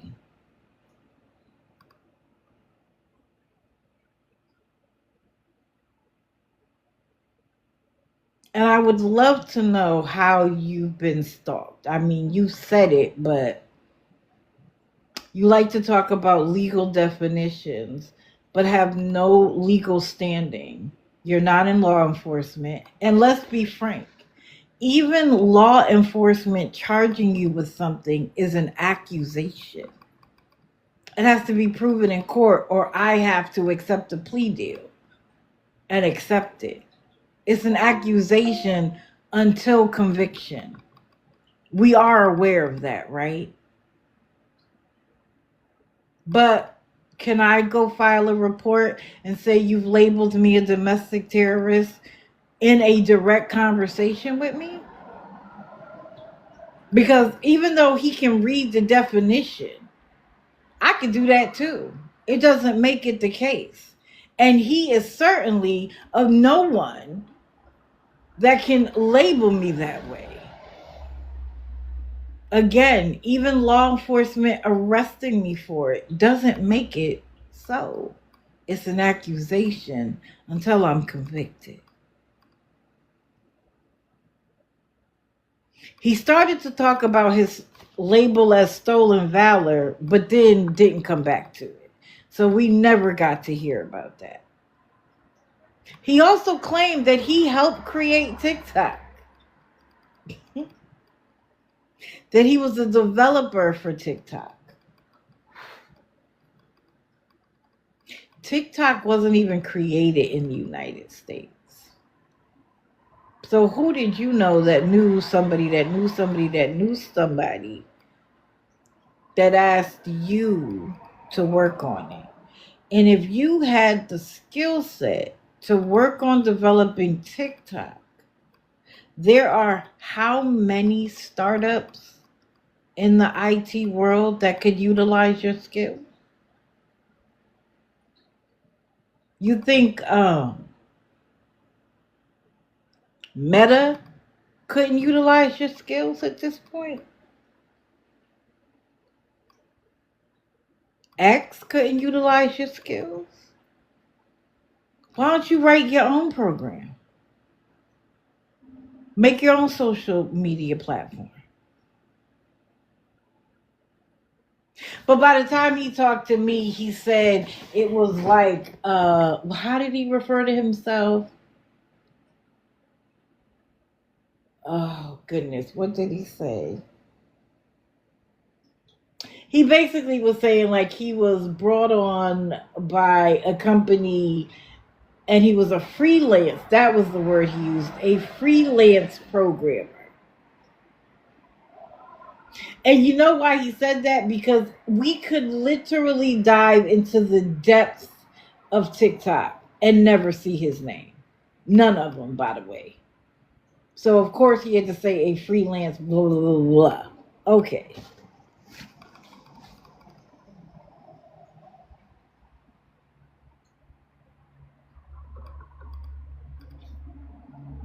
So he said he wanted to give people the box, but that they would have to agree to a Zoom call after sending him the questions they wanted to ask him in advance. Well, that fell apart very quickly. So Colton accepted me in the box under a burner. And as soon as I opened my mouth, he knew exactly who I was, as did everybody in the chat, because I only sound like me. So yes, I gave away a burner. I don't care. Because Colton likes to redirect instead of answering questions. He likes to try to frustrate people so that they respond in that way. And then he can say, look, see? And I knew I was in my era of disdain, so I could handle it. So I got in the box.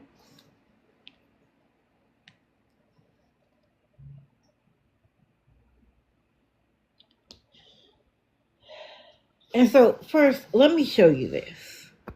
It's going to be the word of the day. You may have never seen this word. This word was actually new to me, too. And I'm going to try to say it properly.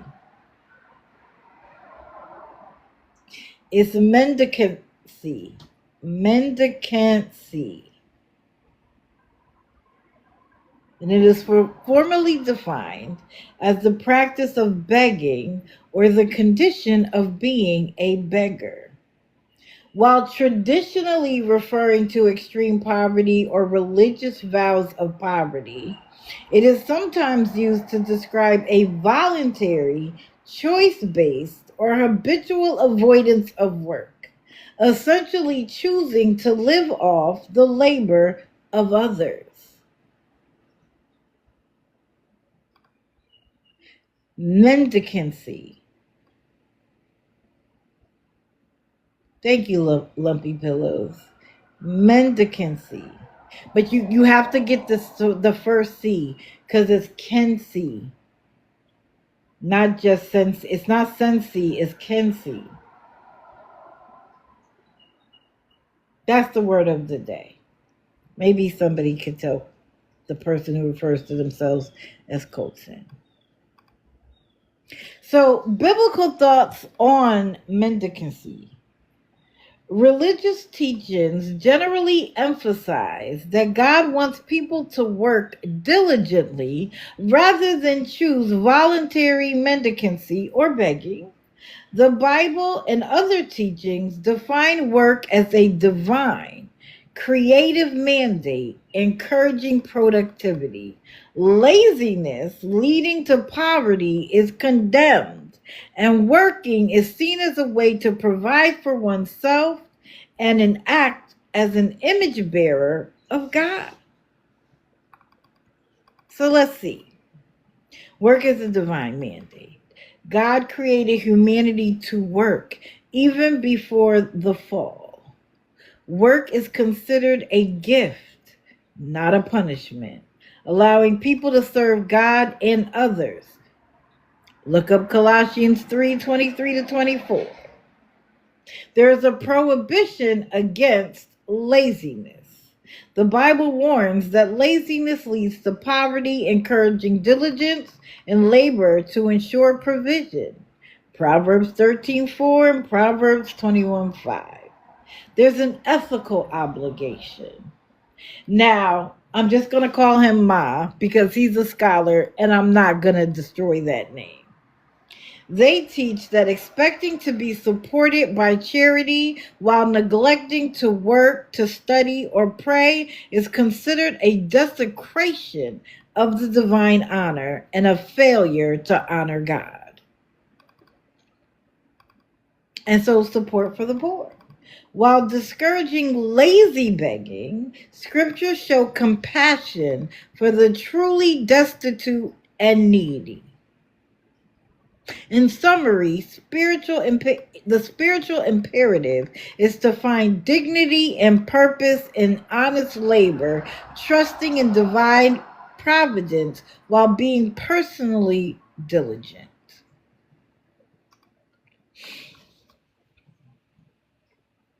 Now, see, this is combating the holiness of it all, my holy rollers.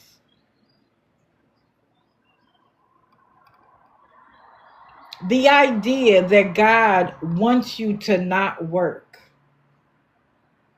while you rely on the donations of others, when you have the capacity, the knowledge, and the ability to work. Listen to those three things.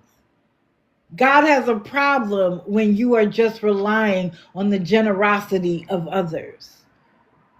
See, Colton likes to attach himself to the people who are really in need. Colton has no children. Colton doesn't even have regular expenses now that he has his pod. He has a place to sleep. He has relationships where he can shower, use the bathroom, you name it. And yet still, he's relying on other people. He has all of these skills that he shows off on a regular basis. And yet still is relying. Again, we all fall. We are high on a mountain and we fall. Do we stay there and enjoy the fruitage of other people's labor? Or do we drag ourselves out by our hands and knees? And it's really cute to wait until the economy is struggling to then be like, well, see, I can't find a job. Echo, stop. Someone was detected at your front door. Nobody cares. Now I got the other. Woo, boy. Anyway, so without scripture, let's go back.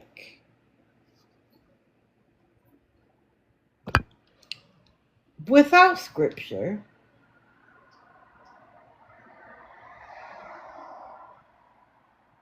oh wait, let me say something. After I left the box, and the recordings are out there, I'm not going to regurgitate everything I said. We would be here for another hour. Dawn suggested that I said that I was an atheist. In a room full of atheists, I wouldn't say I was an atheist. Anybody who knows anything about me knows I'm not an atheist. So to try to reframe myself. Oh, and the other thing was when he said, or when I said that, yes, I believe God wants me to do this. Dawn, you don't live anywhere near Colton, as far as I know. There are children where you live that could use this assistance. Because for me, the babies don't have a choice. The babies didn't choose to be here. Wherever you are in the entire world, the children didn't ask to be here. So instead of supporting financially a grown, able-bodied man, find some children to support. There are children in this country starving as we speak. There are children that need medical care that their parents can't cover and they don't have insurance. So the idea that you feel holy because you're taking care of a grown, able-bodied man is insane to me. And I'm watching it happen over and over. So yes, I believe God has given me a mandate to protect the elderly, the vulnerable, the people who are looking for any kind of a connection because they are lonely and they fall into the laps of somebody that is only interested in their money. In our conversation, Dawn was disrespected by her favorite person on TikTok over and over and over again.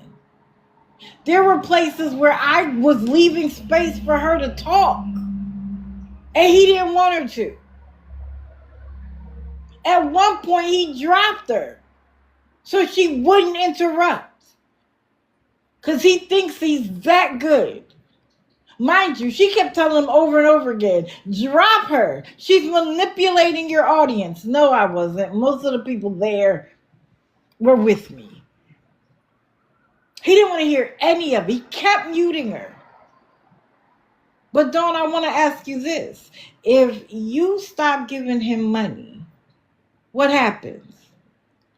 He's already disrespected you in public over and over and over again that I know she wouldn't accept from her own child. If she has any, I don't know. Why are you putting yourself on the line for someone who doesn't even want to hear what you have to say? Why are you in the box then? Which eventually became apparent because he dropped her.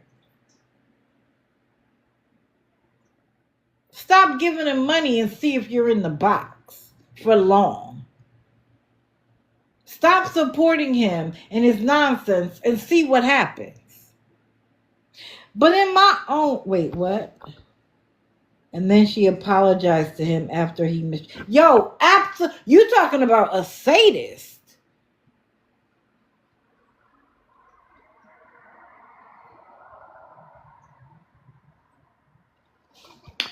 So in my own notes,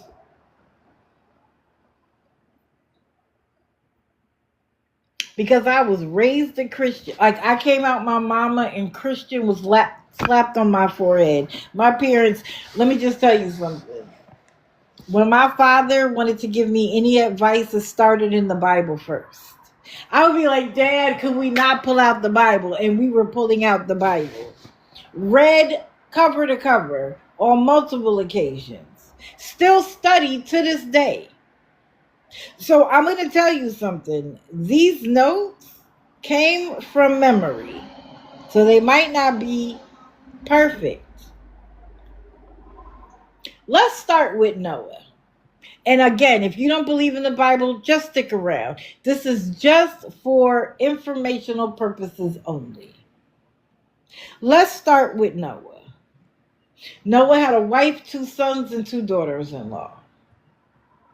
And when God looked upon the earth and he found nothing but bad except for Noah and his family, he instructed Noah to build an ark big enough to house all of the animals of the earth.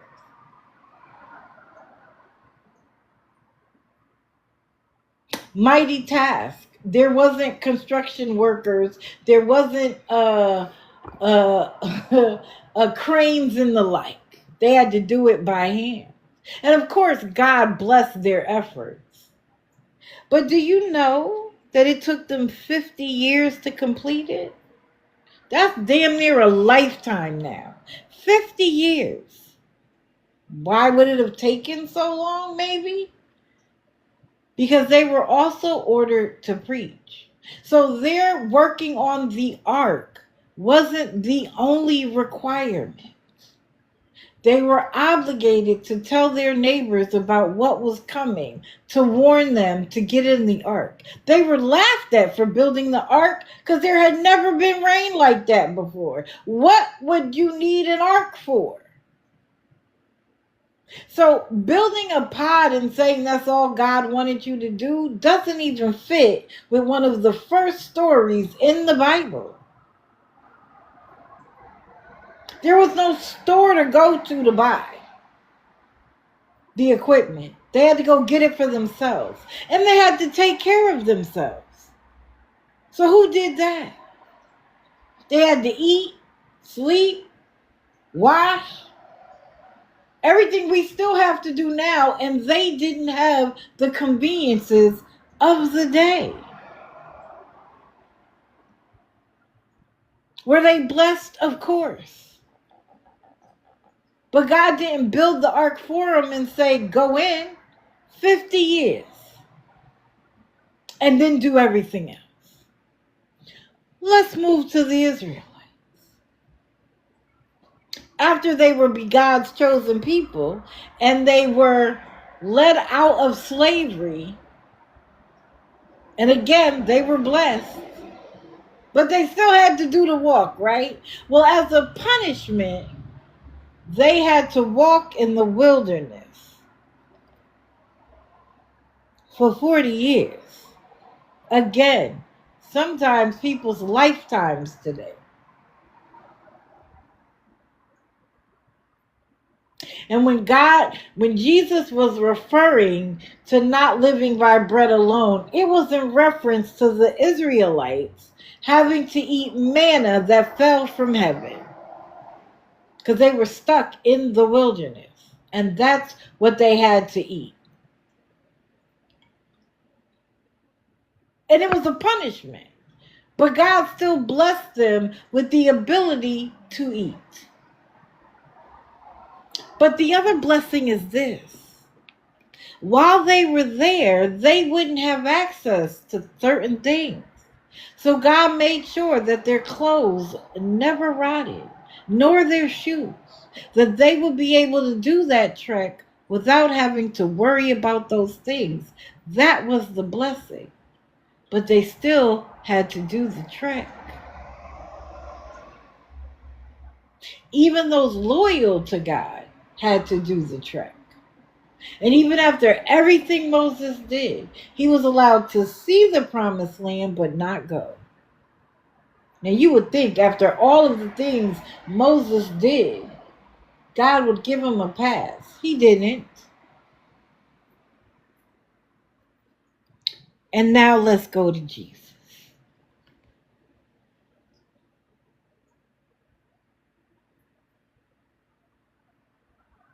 Regardless of his miraculous beginning, and clearly the family was blessed. A lot of people hear about how the kings brought them the myrrh and the money and all of that. That was because they had to escape King Herod and go to Egypt, and they needed the money to do so. But God didn't transport them to Egypt. They still had to get there. God blessed them with the means to do so. At some point, Jesus knew he was God's son. He was supposed to leave, and he stayed in the temple and talked amongst the scholars of the day. His parents had to go back and get him. He knew he was special. He could have lived off of that specialness his entire life. He could have started at the age of 15. He could have made money doing it.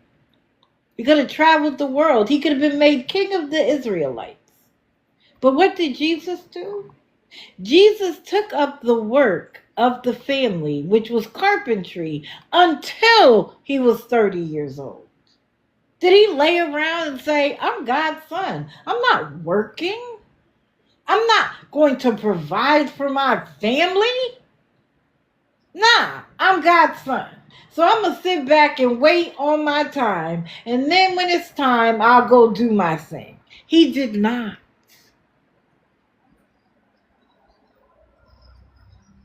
He could have been a prominent person. He could have been born into a political family, a prominent family, a wealthy family.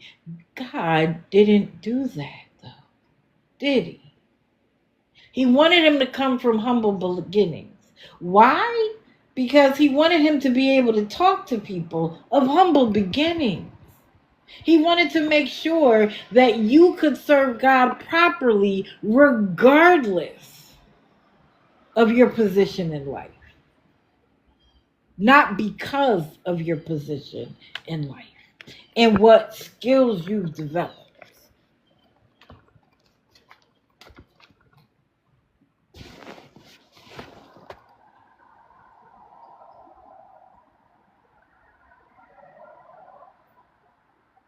Now, when his apostles came along, he plucked them from the work they had been doing, all of them.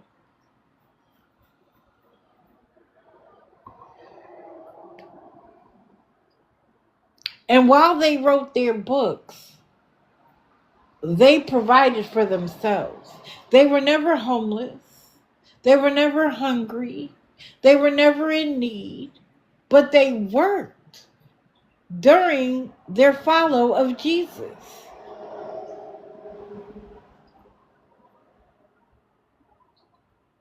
The one thing they never did was beg. They never begged while Jesus was there or after he left. They never begged anybody for anything. They prayed to God. God led them where they needed to go, but they worked, as I said earlier, to be less of a burden. Because what was more important was spiritual riches.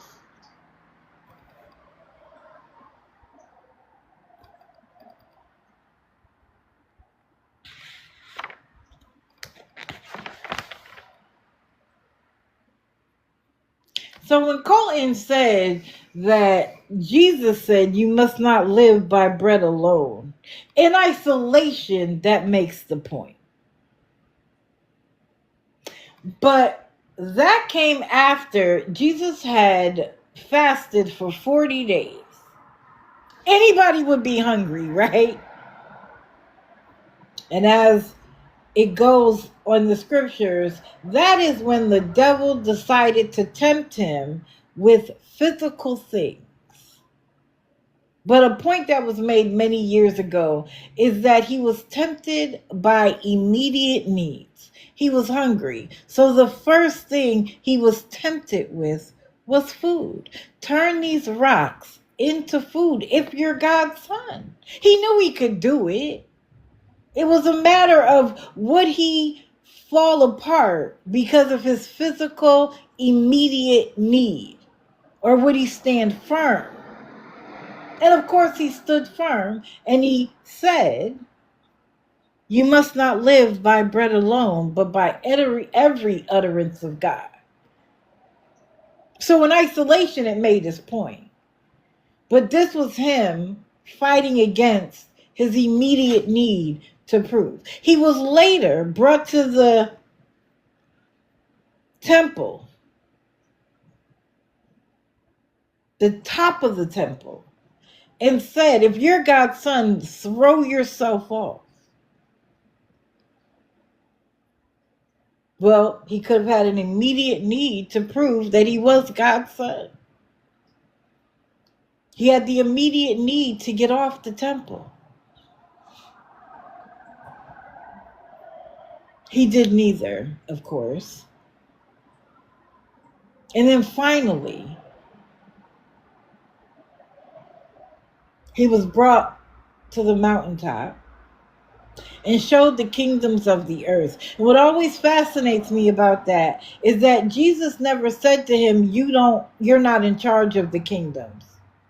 Because what we know is that Jesus is supposed to be handled all the kingdoms of the earth.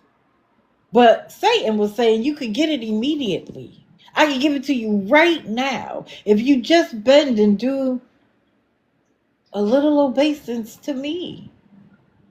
He knew what he was promised, but he could get it right now. He chose not to do so, but to remain in his walk with God.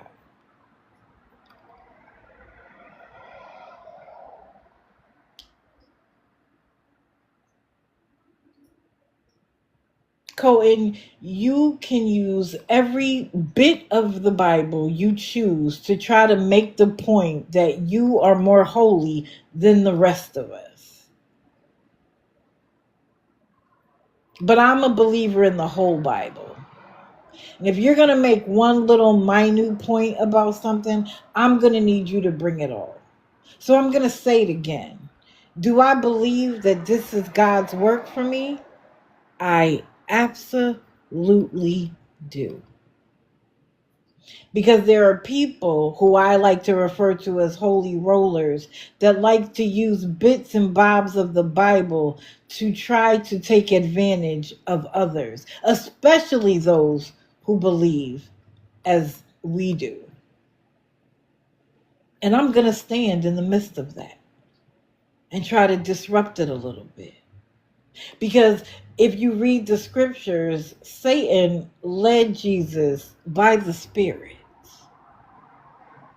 So be careful that Satan isn't guiding you by his Spirit into believing that your current service to God is the right way. Because that's his greatest That is his greatest trick, is to make you believe that you're serving and you're not. You're actually working for him. So I'm going to let you keep doing what you do, as I always do. And I'm going to keep doing me. And when the paperwork arrives, I will deal with it as such. But until it does,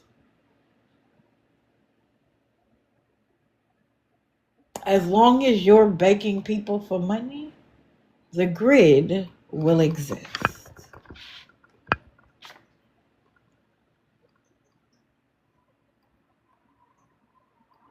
And again, whatever you utilize, whoever you run around the app to get, whatever coalition you create, be careful. Because the enemy of my enemy does not make you my friend.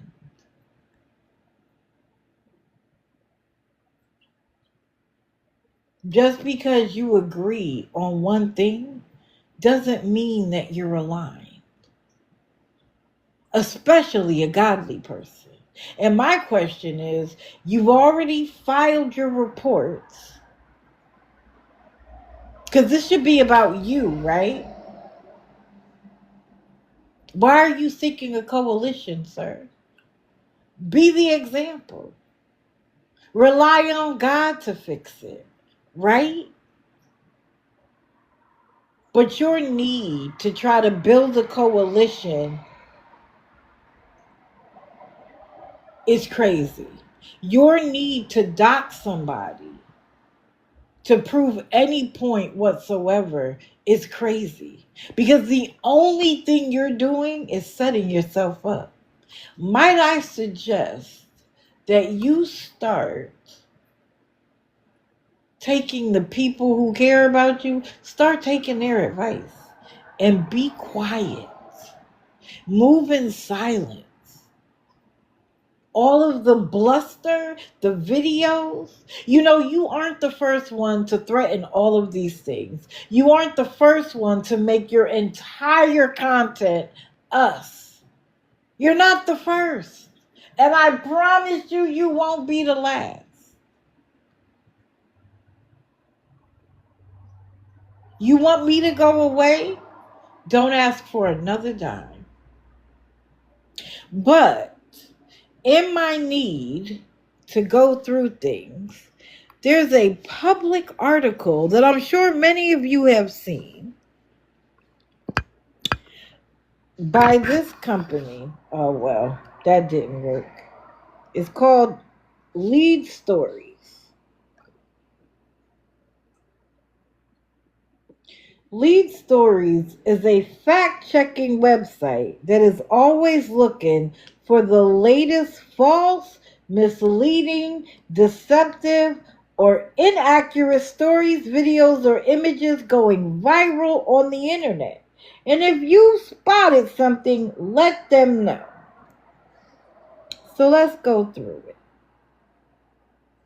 I'm going to read it because there's some points I want to make. So the question was, did Nike, and this is a public article, there's no doxing here. Did Nike or Under Armour donate face masks and clothing to ICE agents involved in arresting undocumented immigrants in the United States? No, that's not true. Where did this come from? The TikTok host making the claim gave no supporting information. Sounds about right. About how he confirmed the claim. Lead Stories found no evidence to support the claim and several red flags, raising questions about the credibility of the host who made the claim. An ICE spokeswoman told Lead Stories she was unaware of such donations. Nike and Under Armour did not immediately respond to emailed questions. The claim originated from a video, which they archived. which I loved because then you can't try to say it didn't happen. It was published on at Colton Lex's TikTok channel on September 11th, 2025, so less than a year ago. Titled, Nike has been distributing face masks to ICE, question mark, question mark, question mark. The video opened, so we have the actual words. Hey guys, Colton Lexus here with Internal Services LLC. We'll get to that in a minute. So today we have just confirmed. I didn't know anybody else working under that name, but we have just confirmed that Nike Incorporated has been giving out face masks to new hired ICE agents. Ski face masks, the ones that cover their faces. They're being provided by Nike, and I can't even believe this, quite frankly, because I like Nike products. So because you like them, they don't do any nonsense? But okay. I'm wearing their Nike brand right now. But this is unbelievable. They're giving them out for free. Nike is giving out face masks to the Department of Defense for free. You have to be effing kidding me.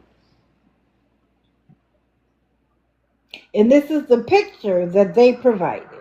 You see it says source TikTok, screenshot taken on Monday, October the 6th.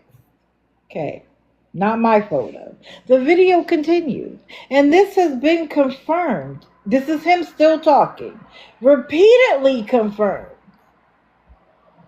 And so here we are now. Now we're going to have to add them on that list of companies to boycott.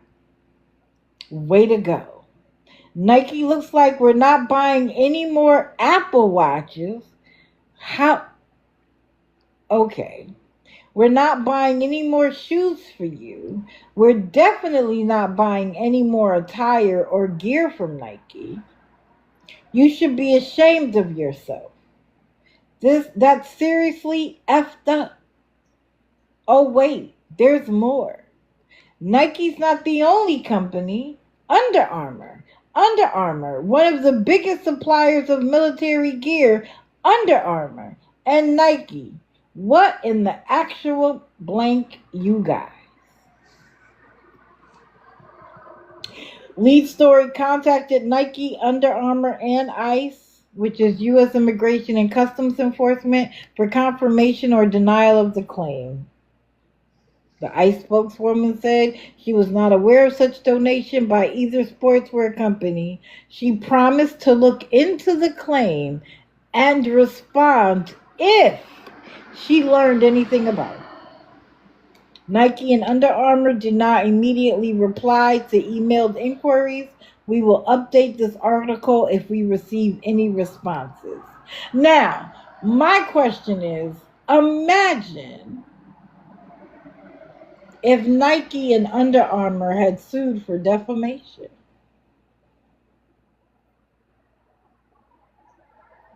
Had requested by their legal team that he provide the proof of the confirmation. But it was a TikTok video.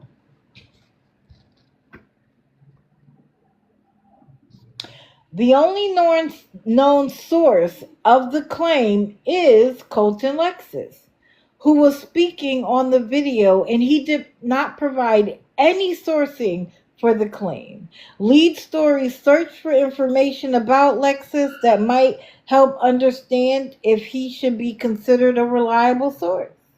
A Google search revealed that Lexus was arrested in Chicago on a charge of aggravated battery by discharging a firearm on December the 25th, 2024. And again, that's a part of the article. I just screenshot it. That's a part of the article. And just for reference, So when he asked me again if God was telling me to do what I do, I questioned him. Did God tell him to shoot somebody through a closed door? And he was like, yes, God told me to protect myself. Okay. Shoot through a door where you didn't know where you were going to hit the person? They didn't come through the door. The door wasn't open. You could have went out the other door and gotten away. You chose to use your firearm. That could have been a child. You didn't know. They hadn't gotten through the door. You didn't even know why they were banging on your door. But that's what that charge was for. I'm just reading the article. A news article archived here titled "Man Arrested for Shooting Apartment Door Kicker on the South Side." Chicago police say reported that Lexus allegedly was inside his apartment when he fired at a man outside his apartment, seriously wounding him on Christmas Day. This is what the article said.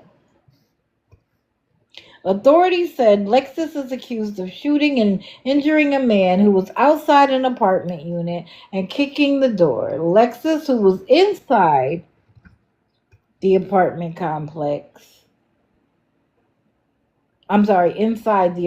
shot the victim, police said. The victim was taken to an area hospital where he was listed in serious condition. Lexus is scheduled to appear in court Saturday for a detention hearing. Lead stories could find no record of the resolution of the criminal charges against Lexus. We know that case is still ongoing. While Lexus was calling for a boycott of Nike and Under Armour on September 11, 2025, just 2 weeks later, he uploaded another video, also archived there, from a public toilet, claiming he was homeless. Isn't it interesting, after a video goes viral, you 2 weeks later announce that you're homeless? This was the part that was chef's kiss for me. He was wearing an Under Armour shirt and asking for viewer donations. How are you calling for the boycott of Nike and Under Armour where in one video you're wearing Nike and in the next video, while asking for donations, are wearing Under Armour? And see, if Nike and Under Armour had given it to the Department of Defense for free, that would be a donation, wouldn't it?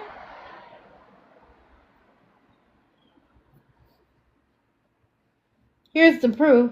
It's my birthday and I'm officially homeless. Now, he has tried to clean it up and say that he felt uncomfortable there with his husband and he felt like he needed to leave and that was their decision. But he did a video saying he walked into his husband cheating on him. In another conversation, he said that his husband and him were having a problem and he was sitting there and his husband filed a false police report that had him removed from the home. I don't know which story is true at this point.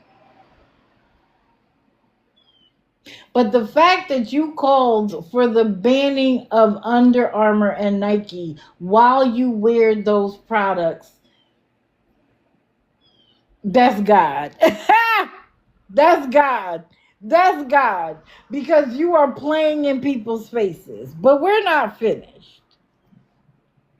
His TikTok profile included a Linktree page with his GFM page and other ways to send him money. These include a shop Colton Lexus page, which again he tried to use as he's a business, so that's why he has those links. Okay. These include, where you can pay $240 for a bottle of Colton Lexus cologne.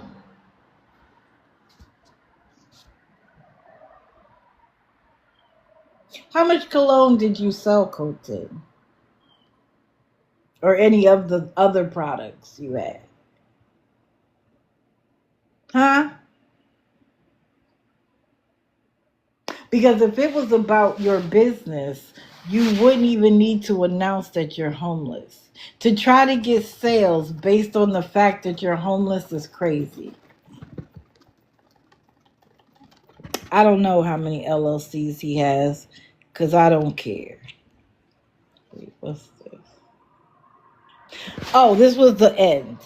When he is not claiming to be homeless and begging for money, Lexus refers to himself as Chief Lexus, sometimes wearing a star patch that resembles a law enforcement badge. He identified himself in the Nike video as Colton Lexus, here with Internal Services LLC.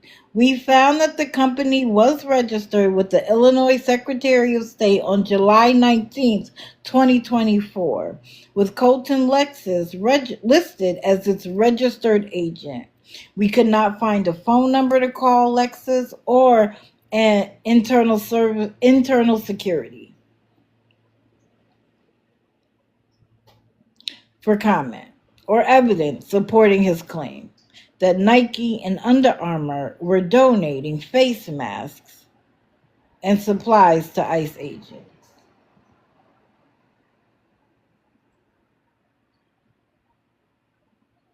I am sure you have registered Colton Lexus. But have you made any sales? And if you have you filed the required tax paperwork for said companies? Because if we're just asking questions about the legality of things, let's do it. Let's meet eye to eye.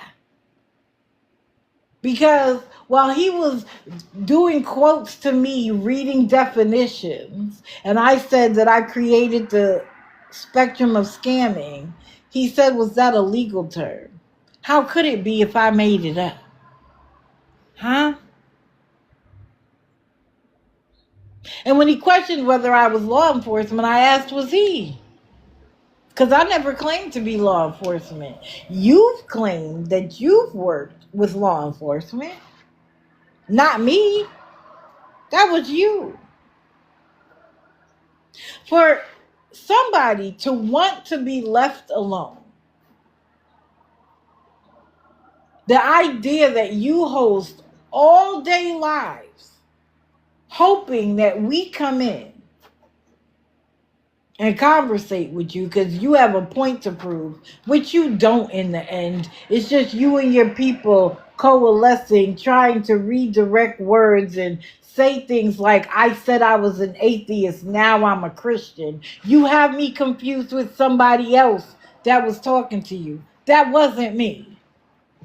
I've never even suggested that anywhere at any time. To try to debunk any and everything I said while you have been debunked publicly. Sir, play with your mama, not me. Do whatever it is you're going to do, and I'll wait. In the same way that you're going through your judicial process, I'll go through mine.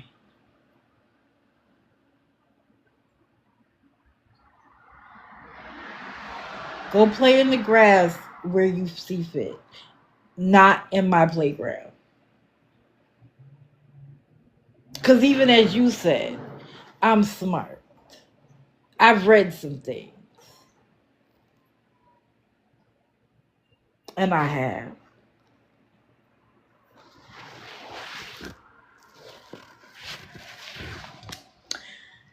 And I'll leave it there. If I see you beg anybody for money, you'll be back on the grid. I promise. Actually, I'm not gonna do any boxes. It's 9:28. Was that for me? No. And so I'm going to end the live with a song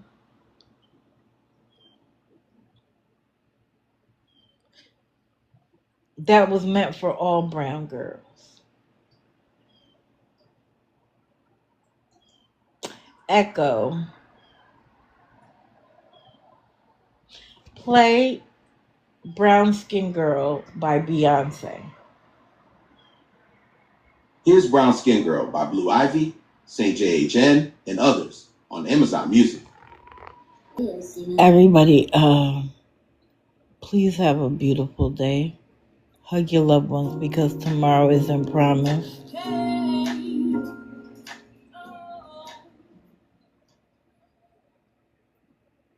And do some self-care because I will be too. I need it now. If I don't see you in the streets, I'll see you Wednesday morning.